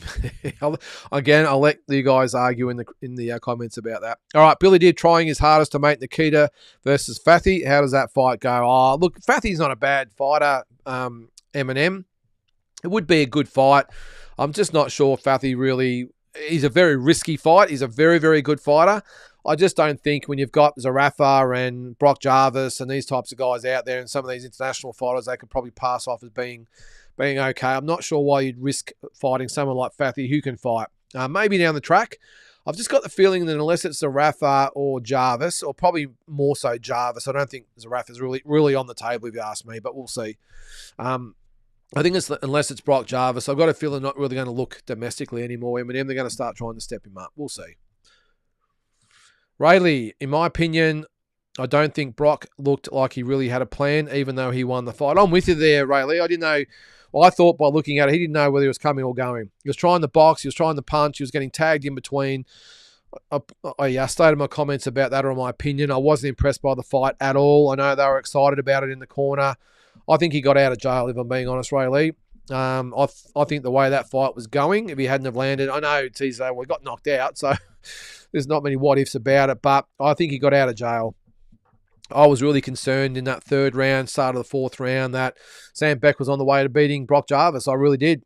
And I just think he pulled it out of the fire, and good on him, credit to him, but not a great performance if you ask me. Just the type of a performance, if you ask me, that No Limit would have went, yep, he's next for our boy Nikita. Yep. All right, Drew. George Rose is quite complicit in currently sabotaging the No Limit brand. He should admit fault in the horrible No Limit card in order to give fans hope for the future. Accountability is king. I agree, Drew. I said the same thing. He should have come out and apologised the day after and said, guys, look, thanks to everyone that bought the pay-per-view, that turned up at the show. I've got to apologise for the show itself. These guys promised a lot and didn't deliver. And I do apologise, and we'll do our best to make up for that going forward. And I think that would have been enough. I really do. But to say that, well, I just think it was that Nikita and Michael were just too good. Yeah, it was. I think that just rubbed salt into the wounds there, Drew. Ado, when's your next overseas boxing event / vlog planned for Lynden? It'll be in a couple of weeks' time, Ado. I'm actually heading to Canelo and Crawford on the 8th of September. I head off, so I'm only over there for a week. So it's a bit of a hit and run sort of mission. But yeah, I'm leaving on the 8th of September, mate, which is the Monday. And I'll be there for fight week, and I'm home straight after, or the day after the fight. So keep tuned, or stay tuned on those episodes, Ado. And thanks to everyone that watches them. For the first time, I think ever, I actually sat down and watched an episode the other day. I never really watched them back. And the other day, it just sort of come up on my thing of suggested. And I thought, I'll watch one of I think it was the one when I was in Tombstone. And yeah, I thought, geez, this guy actually isn't too bad. All right. Just joking, of course. All right. Naz. If Ramos Jr. versus Mosley Jr. eventuates on the 25th of October, that would be a great fight to watch. Ramos, the first of the 154 pounds to head up and take over. I like Ramos Jr. Naz, and I think he beats Mosley Jr. if I had to pick one or the other. All right, Ali. Most frustrating part of the No Limit card is when they put Zarafa against these foreign opponents who offer nothing. Either put him against top Aussie names or internationals that progress his career. That's been my argument as well, Ali. I don't mind No Limit getting behind Michael Zarafa and maybe bringing in some internationals, but geez, at least bring in someone with a pulse. You're not doing him any favours whatsoever. As much as we're jumping up and down about it, paying our money to watch that crap, I've got to think of Michael Zarafa. Surely he's saying to these guys, come on, guys, I'm trying to prepare for a possible world title fight. And this is the best you can do. I would have been filthy if I was him the other night with them bringing out Mikey Dahlman. Now, I could probably imagine before they lock him in, they would say to Michael Zarafa and his team, this is the guy we're thinking. So maybe he's a little bit complicit. They would say, this is the guy we're looking at. What do you reckon? And he would say yes or no. So maybe they've got to take the blame as well. But I would think that Zarafa would be saying, hey, I need better guys than this. This is ridiculous. He was fighting a lot better fighters when he wasn't with No Limit, Ali. So I don't know. All right. Eminem, I see Liam Wilson's September opponent has changed since the initial announcement. Yes, I did see that, Eminem. I didn't catch who it was, but yes, he has got a different opponent. No Limit have graduated from local promoters taking it one show at a time to international promoters trying to build fighters and thinking 12 to 24 months ahead, risk averse, and the shows suffer. Yeah, I'm with you there, Jules, and that's what I said before, mate. They're not boxing people. And yes, you're right. They used to put on a couple of shows a year when they were doing the rugby stuff, and they were good shows. And they started with the pay-per-views with Tim. They only had to really worry about maybe 3 pay-per-views a year with Tim. And all they really had to do was fill the undercard with whoever. I mean, let's face it, we're all tuning in to watch Tim Tszyu, weren't we? So it wasn't really about him. But now they've actually got they've got all these other, like the No Limit on Fox, and they've got to bring in the Sam Goodmans and the Liam Paros and the Keiters and trying to balance it all and plan for the future. I just think they're really struggling at the moment to get the system right. They need to bring in someone that can actually plan for them. I've said this in the past. If I was in their position with what they have, I would have probably half a dozen whiteboards on the wall. I'd have our headliner for each show and then just fill the gaps. That's what I would do. So I'd say, all right, Nikita here, here, and here. Or if it was Tim, here, and here. Zarafa, we'll put him on there, and we'll put him on there. We'll put Liam Wilson on that one and that one, and just fill the gaps. And then you got you speak to promoters and managers and trainers out there about the undercard fighters and keep a lookout. This is what I don't think they do well. Have some scouts out there watching other promotions to say, oh, geez, this kid looks all right. It might be someone on a Will Tomlinson card. Will, mate, the young fighter you got on the card, wouldn't mind putting on our show. Would that be okay by you? Yeah, hey, and I'm sure Will would say, hey, we want exposure for him. Let's go. He gets a bit of a cut of the action and away they go. I don't see that happening at all. I just see them doing everything just on a fly. That's the way it looks to me, Jules. Now, I might be wrong. I'm not in the inner sanctum, of course, but looking from the outside in, it looks like they're just doing everything on a fly, which is why when they do those No Limit on Fox shows, they do 2, 3, 4 together really, really quick because they just pile them all together, as many fighters as they can on, and just get it out the road to fulfill their commitment. And I just don't see any planning.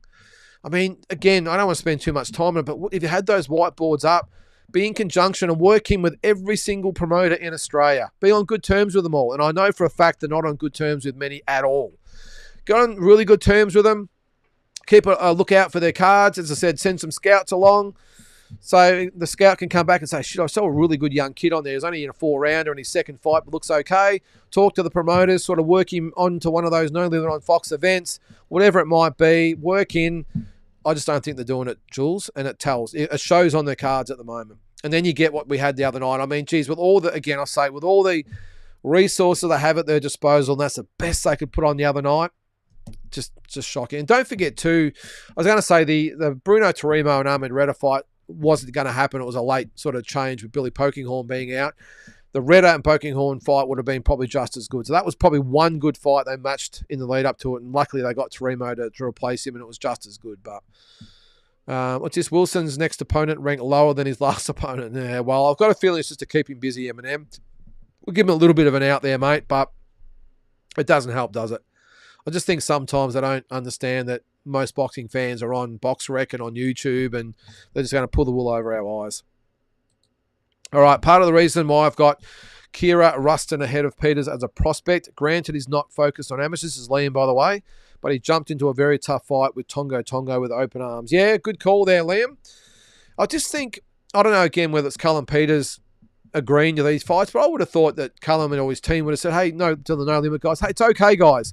Match us against someone with a pulse. It's okay. We can handle ourselves. You're a world-class amateur fighter. Don't be scared to put us in there with someone that can actually punch back. It just seems like No Limit are so conscious of protecting Callum Peters' I suppose, brand that they're matching him up against these guys because they've all just been just woeful so far. All right, Naz. I, for one, like the Crawford-Canelo card. Bowerchuk getting revenge against Adams. Susumi, a gun, and Steve Nelson. Crawford's best friend looked okay against Pacheco. It's all about the main event anyways. I'm with you, Naz. I couldn't care less about the undercard. As long as they're 50-50 fights, I couldn't care less. I'll get there. I think the card starts at 2:30 in the afternoon. The pay-per-view, I think, starts at 6. I'll get there about sort of 5:30. Get my seat. There'll be no one there till about 8:30 at night, 9 o'clock. Just the way it always works. And, yeah, that's what I'll do, mate. I'll enjoy some of the fights. But, yeah, I'm not that stressed about the undercard. All right, Jules. Reece Sky, need to also remember the female talent pool is very limited, especially in this part of the world. The gap from the best in the world to the rest is more extreme than the men's. Good call, Jules. I agree with you there. Anthony, you're still just talking amongst yourself there, mate. I don't know what you're saying, but proceed to have your own conversation there. Something about the rules. All right, Rayleigh, I do hope that Nikita... I'm not going to ban you, by the way, Anthony. Just keep talking to yourself there. All right, I do hope that Nikita's next fight is a challenge. Management step up with the next opponent, but don't rush him to the world stage. Build him slowly, though. Yeah, I agree, Rayleigh. Well, any fight's going to be better than that last one. So I think it will be Brock, though, in November or December. Glenn, excellent point. Jules, my mate manages Chanel Dargan, and it's very hard to find matches for girls. Yeah, well, maybe they could put Chanel in with Jazzy Parr. She might be a bit heavy though, is she, Glenn? Because the girl that Jazzy Parr, Sky. Sorry, maybe they could put Chanel Dargan in with Sky because that would have been a good fight. Would have been an excellent fight. But maybe a bit too hard, Glenn. All right, just have this last bit of water here. Sorry, cordial, I should say. All right, Ali. Liam Wilson, another one that No Limit has not been able to push along his career. They are struggling to get him fights at the level he deserves. Paro may have been better with Matchroom too. I just think, well, he was with Paro. He was with Matchroom as Paro Ali, but they parted ways when he lost to Richardson Hitchens. Yep, I always say Richard Hitchenson's, but it's Hitchens. Yeah, and look, I'm not against it, Ali. And I think the guy they've matched him up with that, what's his name, Patoti or whatever the hell his name is, Potato Head.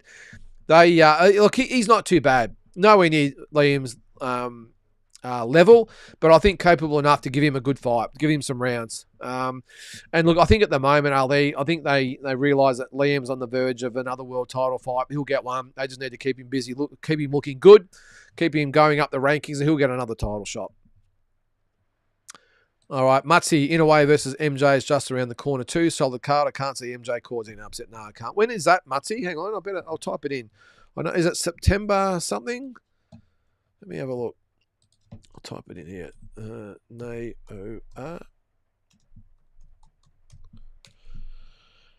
All right, the monster.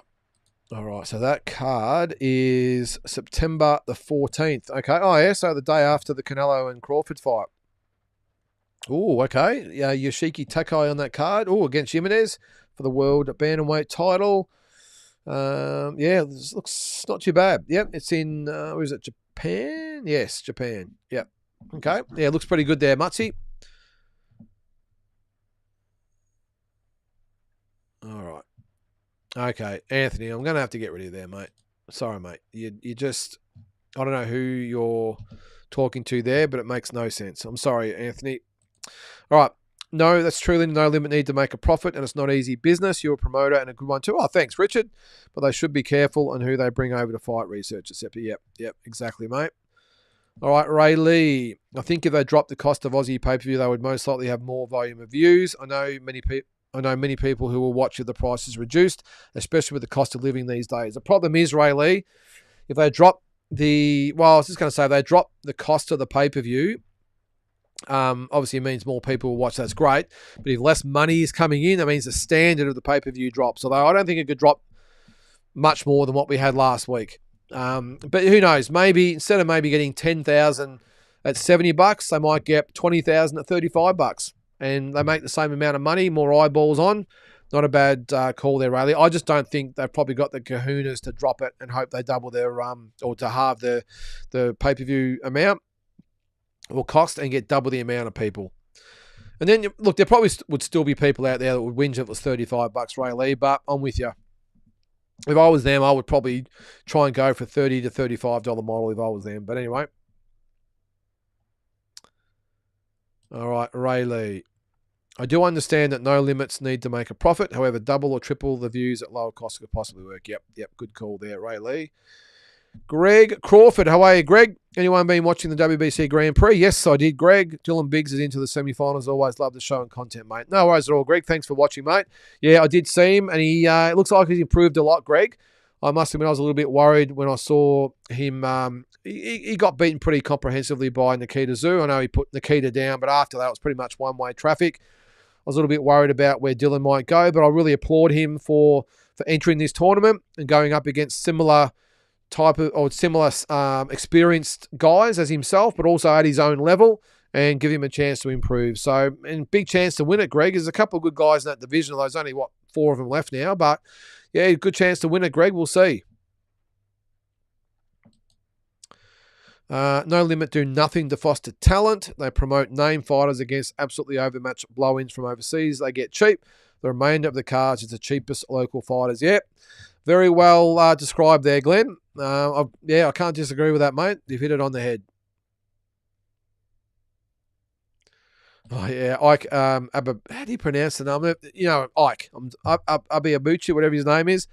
I did see one of his heavyweight fight. Yep, 26 years out of the ring. That is nuts. I can't believe someone in the 50s is sanctioned by any commission. Yeah, fraught with danger there, Drew. And I think he's called out Alexander Usyk after that as well. So, William. Also, I don't want to see Nikita versus Brock. Another mismatch. Nikita in 2. Yeah, I don't know, William. I reckon it'll be a pretty good fight. Be entertaining, though. Yeah, Eminem, first punch Nikita lands on Brock will short circuit him. Yeah, it could be the case, Eminem. Maybe they could let Ike use his walking stick against Usyk. Yep. I'm actually glad I've banned you a bit earlier there, Anthony, because some of those comments that you can't see now are pretty out there. Andreas Sava, how are you, Andreas? Love your work. Thanks very much for watching, mate. Really appreciate it. All right. Carlo Capetta. How are you, Carlo? The Queensberry card on the weekend, a classic example of well-matched up and comers. Sorry. No Limit, please take note. Great chat as always, mate. No worries, Carlo. I'm with you there, Carlo. If they were smart, they would maybe get over some of those shows over in England and that and watch the Frank Warrens and the Eddie Hearn. Well, not so much Eddie Hearns, he was here, but the Queensberry cards. Frank Warren, I know we always talk about Eddie and Oscar and Riyadh season, all that sort of stuff. But I'll tell you what, Queensberry does it very, very well. You can tell that Frank Warren's been around a long time and is very good at what he does. And no wonder he's got a lot of quality fighters that sign with him. Drew, do you think Usyk's next 2 fights will be Parker and Itoma in no particular order, if indeed he has 2 more fights? Yes, Drew. If he has 1 more fight, I think it's going to be very hard for him not to fight Itoma. But also on the flip side, very hard not to fight Parker. So he's got Parker there, he's probably, and look, you can tell that Usyk respects the sport a lot, although he has talked about doing crossover fights and fighting Jake Paul and all the rest of it. But overall, he respects the sport. I would think he wants to fight Parker and give him his opportunity. But at the same point, he's probably thinking, geez, if I've got 1 fight left, fighting this young kid Itoma would be massive and a lot bigger than fighting Joseph Parker. So he's got some decisions to make. Maybe he might just say, well, maybe instead of having 1, maybe I'll have 2. Maybe I'll fight both of them. Maybe I'll fight Parker. I'll let Itoma fight Hrgovic, which is rumoured to be in December in London. Then I'll fight him next and then be done. So, because I don't think he necessarily wants to retire. I think he's probably looking at going, well, I'll only have 1 more fight because really there's not much left for me. Where's the challenge? But here he's got 2 really good challenges. So I wouldn't be surprised if he hangs around for both, Drew. All right, Naz, in my opinion, Tim can't come back to domestic level. There's guys like Josh Kelly, Ismail Davis and Charles Commonwealth who would keep him relevant. He's not 27 with time to rebuild anymore. Yeah, I'm with you, Naz. I don't think he needs to come back to Australia. I think he might come back to Australia to fight, to have a show, which I think is probably 99.9% on the cards for his next fight. But I don't agree he has to come back domestically, mate. Maybe eventually with Zerafa if that fight happens. But no, I'm thinking he fights one of those like a who was the guy? Joey Spencer type here in Australia for his next couple of fights. I couldn't see him fighting a domestic fighter here. It'll be an international opponent on a domestic card. Oh, what's that, Naz? Any day trips planned for September trip? Can't wait to watch the vlogs. Thanks, Naz. Yeah, I don't know yet, Naz. Don't know. There's not really too much to do over there, I suppose. I've done most of it, but where are we? Hang on. Oh, jeez. All right. Any days? Yeah, I don't know. I'll have a look now. Look, most likely there will be, because if I catch up with Shannon and Cooper and that over there, they'll probably want to do something. So we might plan something, mate. But just hanging out for the week, mate. Just enjoying the sunshine. It should still be mid-30s by then. So maybe I'll do what I've never done in Vegas and maybe just go lie by the pool for a few hours. I've never done it.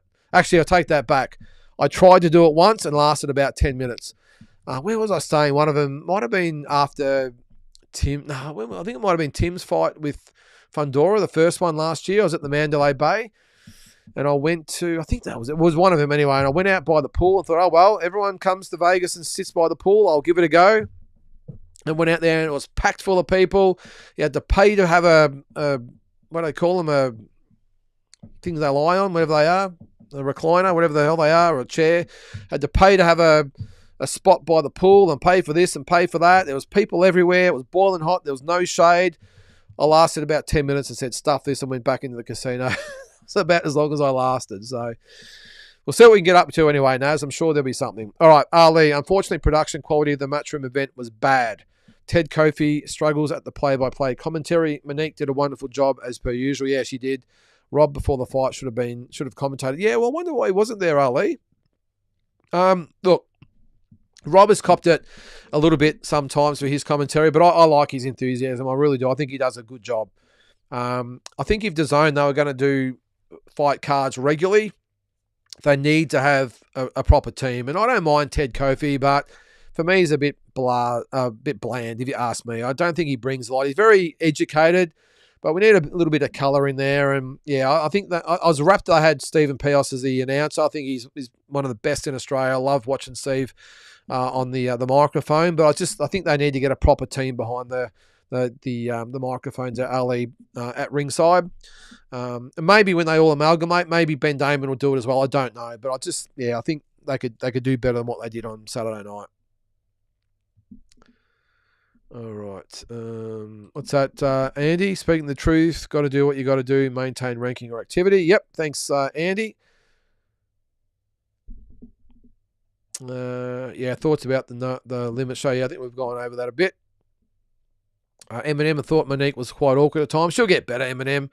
She hasn't been doing it for too long, and I can understand she's a bit nervous.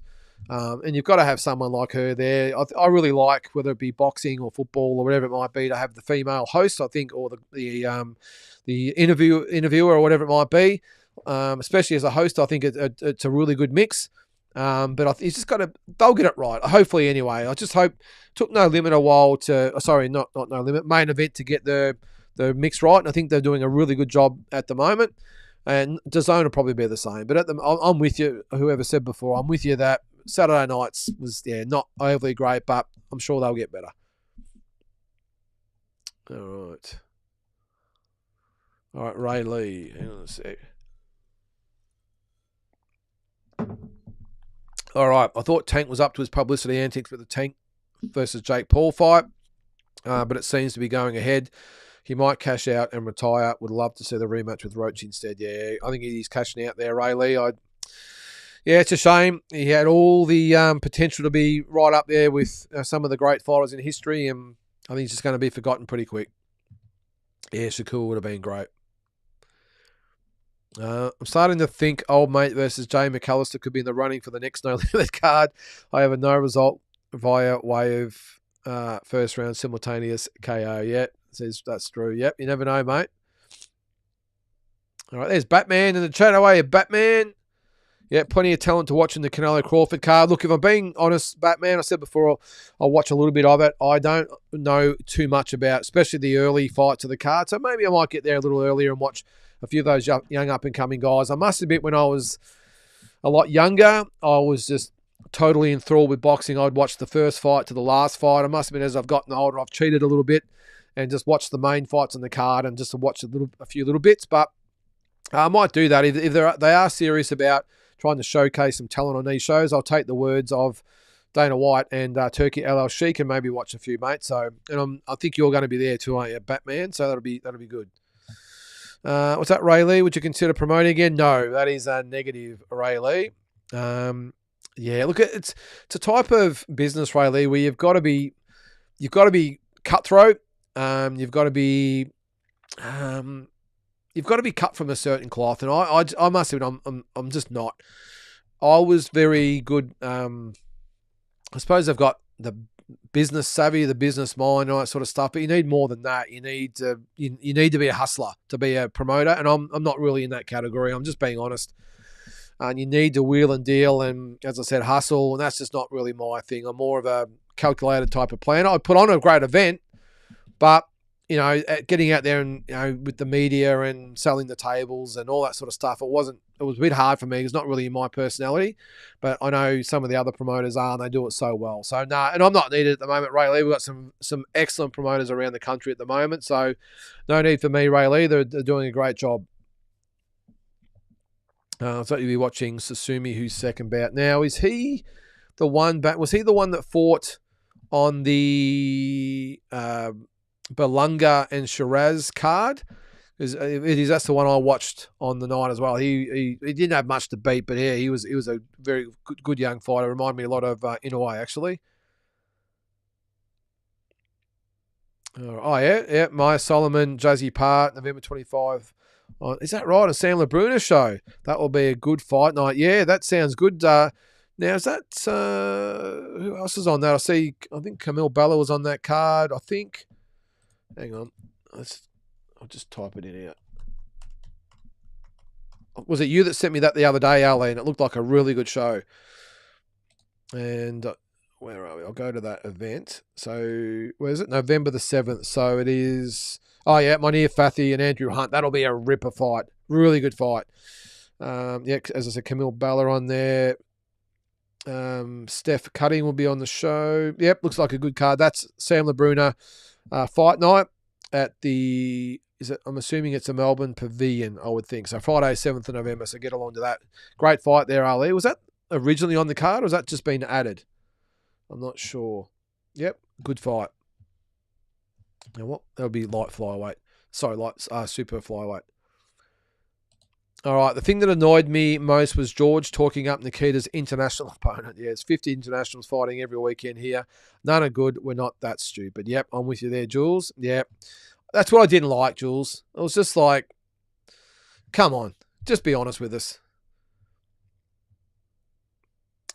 Sorry if you haven't said it before, but who you got between Canelo and Bud? I've still got Canelo, drunken boxing. Yeah, I'm going to stick with Canelo, but I wouldn't be surprised if it's Bud. All right. Nothing but love for the Maloney boys, says Big J. Big Jason losing the 2 kickboxers is questionable. Actually, where are the boys fighting again? 2 pretty good fighters, Big J, the 2 fighters that Jason lost to. But yeah, you're right. Maybe they should have been guys he should have beaten. Andrew, neither one have got fights lined up at the moment, but Andrew is now ranked with number 1 with the WBO, as well as it might be number 2 with the IBF still. So he'll get, I think he was number 2 with the WBC as well. So he'll get another shot. Not sure what's happening with Jason at the moment, but I have heard there's some big news coming for both boys. So keep a lookout. Might just revolve around who might be promoting them going forward. So keep an eye out for that. Shane Sermon, how are you there, mate? I haven't seen you in the chat there for a while. Looking forward to the return of the Flamingo. Jacob NG at the tennis center. Yeah, I'm with you there, mate. We mentioned him earlier. Can't wait to see him back in the ring. Oh, there you go. Big J, you got a fan there. Batman says, do more. Been enjoying your vids. Do more. There you go.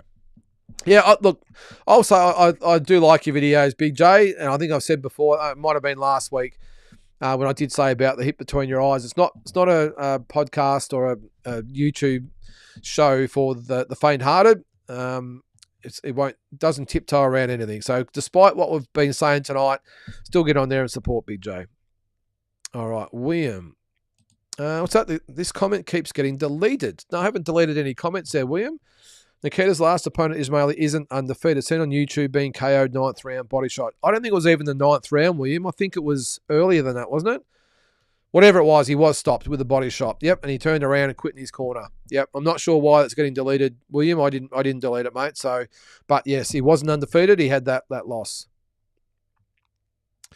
I'm not sorry, William. I'm not sure your other comments being deleted. I'm not deleting anyone at the moment, except for our old mate Anthony, who is just dribbling something. I don't know. All right, this is just the beginning. Thanks for the support, says Big J. Agree. Queensbury cards the last 2 years have been really good. Yeah, they certainly have. All right, J Beebs 3000. Canelo's main sparring partner is Darrell Valsaint, a Pro Box TV boxer who's a slick switch hitter. Yep, I have seen him before. J Beebs. Crawford's sparring partner is Lester Martinez. I'm not really familiar with him, I don't reckon. Who fights like a younger Canelo. Both doing homework. It'll be a great fight, J Beebs. And look, I don't really care who wins. I'm looking forward to a great fight between two great fighters. And I think that's what it is. When there's a true super fight, I think it's one of those fights where people aren't that stressed about who actually wins. They're just fascinated by who is actually going to win the fight. The only I suppose downer with the fight itself is that there's going to be that big discrepancy in weight that's going to just either way like cause a few discussions. So if Canelo wins, it's going, well, you only beat up a small guy. If it's Crawford's going to get more pats on the back, but even if he does win, it's going to be against a faded Canelo. That's what I probably don't like. But more so, Canelo's got more to lose. But I see it as a true super fight. Probably the biggest fight since Mayweather and Pacquiao, and can't wait. Big J says Canelo destroys Crawford. Batman says Canelo easy work. Hang on, I'm looking out for Glenn here. I'm sure he's about to pounce. Let's go Canelo. Where are we? All right, that's you guys talking. Jules, yes, also looking forward to the vlogs. Give us a pool hotel review app. Maybe I should do that. There's a lot of people out there. We are staying at the Luxor. Maybe that's what I'll do. Maybe there's not really. Well, I think the last few times I've been to Vegas and done the vlogs, I've showed the Bellagio every time. I've shown all the MGM and the New York. I think I've shown the Strip about 10 times. So there's only so much I can do. So maybe I might do some reviews. What do you reckon, guys, of different hotels?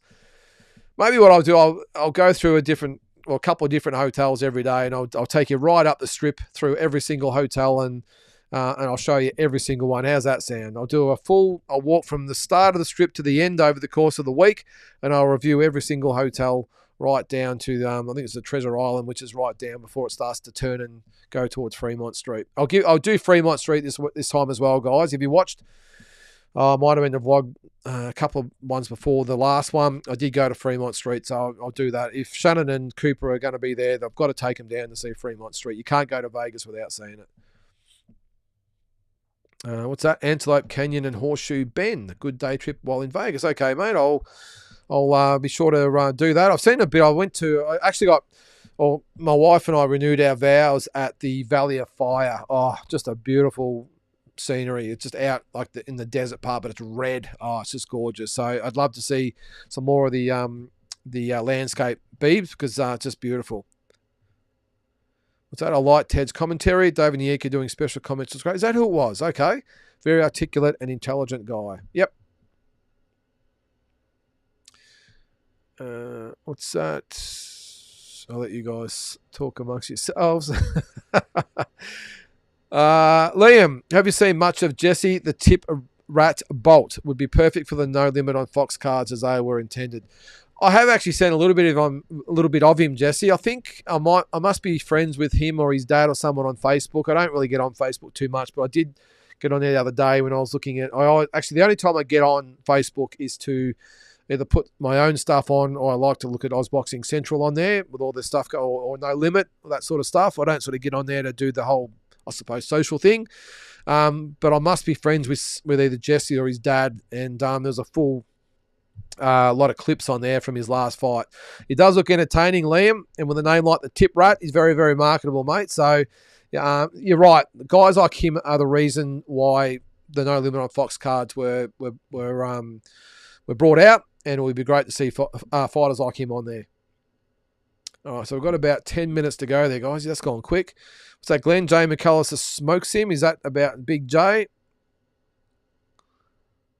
Drew, I need the coffee to listen to Ted Kofi. Is it coffee or Kofi? I admire his educated mind, but for mine, he's an acquired taste. That said, you could do worse. Yeah, I think he knows his boxing, Drew, and he speaks well, but it's just not really, doesn't really get you in the mood and get the blood pumping, I don't reckon. All right, Anthony Taduri. Canelo wins, but all the Crawford hype is affecting the betting lines. That other Anthony bloke is delusional. Yeah, I've got rid of him now, mate. I'll let you guys joke amongst yourselves. Polly the Farmer. Love the show, but my comments keep getting deleted as well. I have no idea. If guys, I apologise if your comments are being deleted. I am not deleting them. I don't know what's happening there. YouTube has obviously got the feelers out and don't like what's being said. I don't know, but I'm certainly not deleting comments, guys. The only thing I've done tonight is get rid of Anthony, who was just not making sense and getting a little bit controversial, but that's it there, guys. So I apologise if they are getting deleted. Big J, the chump. This is Jay McAllister. His levels are above me when it comes to YouTube. I do watch him all the time, but in the ring, the chump loses easy. Yep. If you had a promotion like Matchroom, who would you have as your commentary team? Good call, Buzz Lightbeer. Well, are we talking Australia? If we had the Matchroom show on the weekend, I would definitely have Barry Michael involved. I would probably have Jeff Fennick involved. I would have, or maybe try and poach my new best mate, Peter Bedell. I'm just trying to think. I'd definitely have Barry Michael and Jeff Fennick, though, Buzz. Just trying to think. Maybe if I had to have a host, I'd have Sarah Jones off Fox Footy. I think she probably doesn't know anything about boxing, but that doesn't mean anything. She's got to host the show, and she does an awesome job on the AFL Fox Footy channel, so I'd have her hosting. As far as commentary goes, definitely have I think Ben Damon's still the best, isn't he? I would think. I don't know, but for special comments, definitely Jeff and Barry. But geez, you put me on the spot there, Buzz Lightyear. But definitely Sarah Jones to be the host, and definitely Barry Michael as the expert analysis. And then as far as the actual announcer goes, or the blow-by-blow announcer, I'd still have to get Ben Damon if I could, Buzz. Where are we? Almost to the end there. What have we got? A few minutes to go. What's this here? Is Eric Crumble an actual fighter, or is he a box rec mythological creation? Well, now I've got to look him up, Drew. What's his name? Eric Crumble. That's a nice name, isn't it? Eric Crumble. All right, let's have a look. All right, so he is 0-31. He's been knocked out 31 times. Well, he last fought 22 years ago. Now, that's got to be a first. Eric Crumble, look him up. 0-31, 32 stoppages. Can you do that, Drew? Can you manufacture someone like that? But you would have to think, how did he get a license to continue? He's been stopped in the first round a lot of times. Actually, he did fight Angel Manfredi back in 1993. Who else did he fight? No names I sort of recognise. I've only got a few minutes left. Not going to waste it on that. What's this? Do you think Canelo Crawford is this generation's Hearns versus Hagler? No, I don't. Big J. If you're going to have someone like that, geez, I would think closest to that. I reckon someone like an Inoue and Bam Rodriguez is probably, I know they're a lot lighter, but that's probably the next one I can probably think of, Big J. Actually, Jai Pataya and Moses Latama. That's the next Hagler Hearns, if you ask me. I'm just trying to go through these here. Sorry, guys. Sorry. I'm trying to get past Batman and Glenn going at it. I'm telling you, we've got to bring his on one day for a debate. The Canelo Alvarez, the big questions answered. That's what it's got to be. Which way are you going to go with Canelo Alvarez? Love or hate Canelo? So we've got Batman, who's a Canelo fan, and Glenn, who's a Canelo hater. Okay. Batman, yes, started by a Twitter user. This is Eric Crumble. Must be true. All right, we've got a couple of more minutes to go. All right, keep getting Crawford. Keep betting Crawford. Get these odds better for me. Already planning what I'll do with the winnings. Thanks, Canelo. Yeah, I'm still backing Canelo, Batman. I just, as they say, the good big man will always beat the good little man. And I just can't look. Even though Canelo was not great in his last fight, I just think he just took the paycheck. He didn't care. 7:00 in the morning, no fans in the arena. An opponent didn't want to fight. He just went through the motions. I think we're going to see a lot better Canelo this time.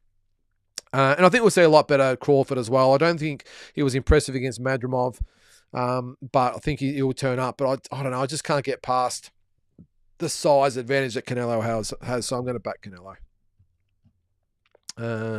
Drew, the Hall of Fame is reserved for the best of the best, but does Len Wick War deserve a spot for the most fights of all time? Close to 500, I believe. Yep. I did a bit of I think I discussed him on one of the Walking Boxing episodes, Drew. Len Wick War. Is it Wick War, whatever it is? And yeah, close to 500 fights. You are right. Good call.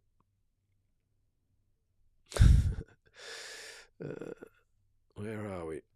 All right, Ali, how come these Aussie shows don't get Michael Chevallo commentating? Yeah, forgot about him. He's amazing and did a great job on the Tarek Solik fights plus overseas channels. He seems overlooked for no reason. Your guess is as good as mine, Ali. Let's hope when it all amalgamates between DAZN and Foxtel that maybe they might just reassess everything that they're doing. Anyone else see No Limits viral short? No, I didn't. Explicit. Asbot, how are you there, mate? Better late than never. I'm actually getting excited for Crawford Canelo. Where is Crawford in history if he stops Canelo? Good question, Asbot. One of the greats, I think. Not as high as probably what he thinks he is, but definitely in the conversation of one of the greatest of all time. I still think nowhere near the likes of Mayweather and Pacquiao and De La Hoya and those types of guys, but still an all-time great, mate. Just by resume. I'm not saying he wouldn't have maybe come close to beating those guys, but the resume just comes nowhere near those guys. Big J, after Canelo destroys Crawford, I look forward to making all the egg of your face into an omelette. He says to Glenn. Good big man beats good little man, but great little man can pull it off. For example, Usyk, Bud is of that caliber. Yeah, I'm with you, Shadow Box. I'm not saying he can't win. And look, to be honest with you, I don't really care who wins, but I don't want. Look, not to say I'm a massive Canelo fan. I am a fan, but I'm not a fanboy. Put it that way. I'm just an admirer of what he's done. I've got a lot of respect for what he's done. I sort of don't want him to lose the fight because I just know it'll really affect his legacy, and I just don't think he deserves that. I think he's been around for so long, fought absolutely everybody, most of them in their prime as well. Okay, he might have got a couple of gift decisions, but what all-time great hasn't? So, yeah, I don't want him to lose because I just think people, probably like you, Glenn, would just love to stick in the knife and break it off. But that's the only reason why. But look, if Crawford can pull it off, good luck to him. All right, couple more comments there, guys, and we'll call it a night. It says Crawford an unofficial friend of Deep Dive through his connection with Tassie. Well, sort of, Jules. You could probably say that. I didn't go to the nights that Tassie had, so I didn't actually get to meet Crawford. Then I have met him before at the Hall of Fame back in 2022. But no, he's not an unofficial friend, mate. No, I'll be, as I said, if I had to pick someone to, as the Americans say, root for on the night, it'll be Canelo.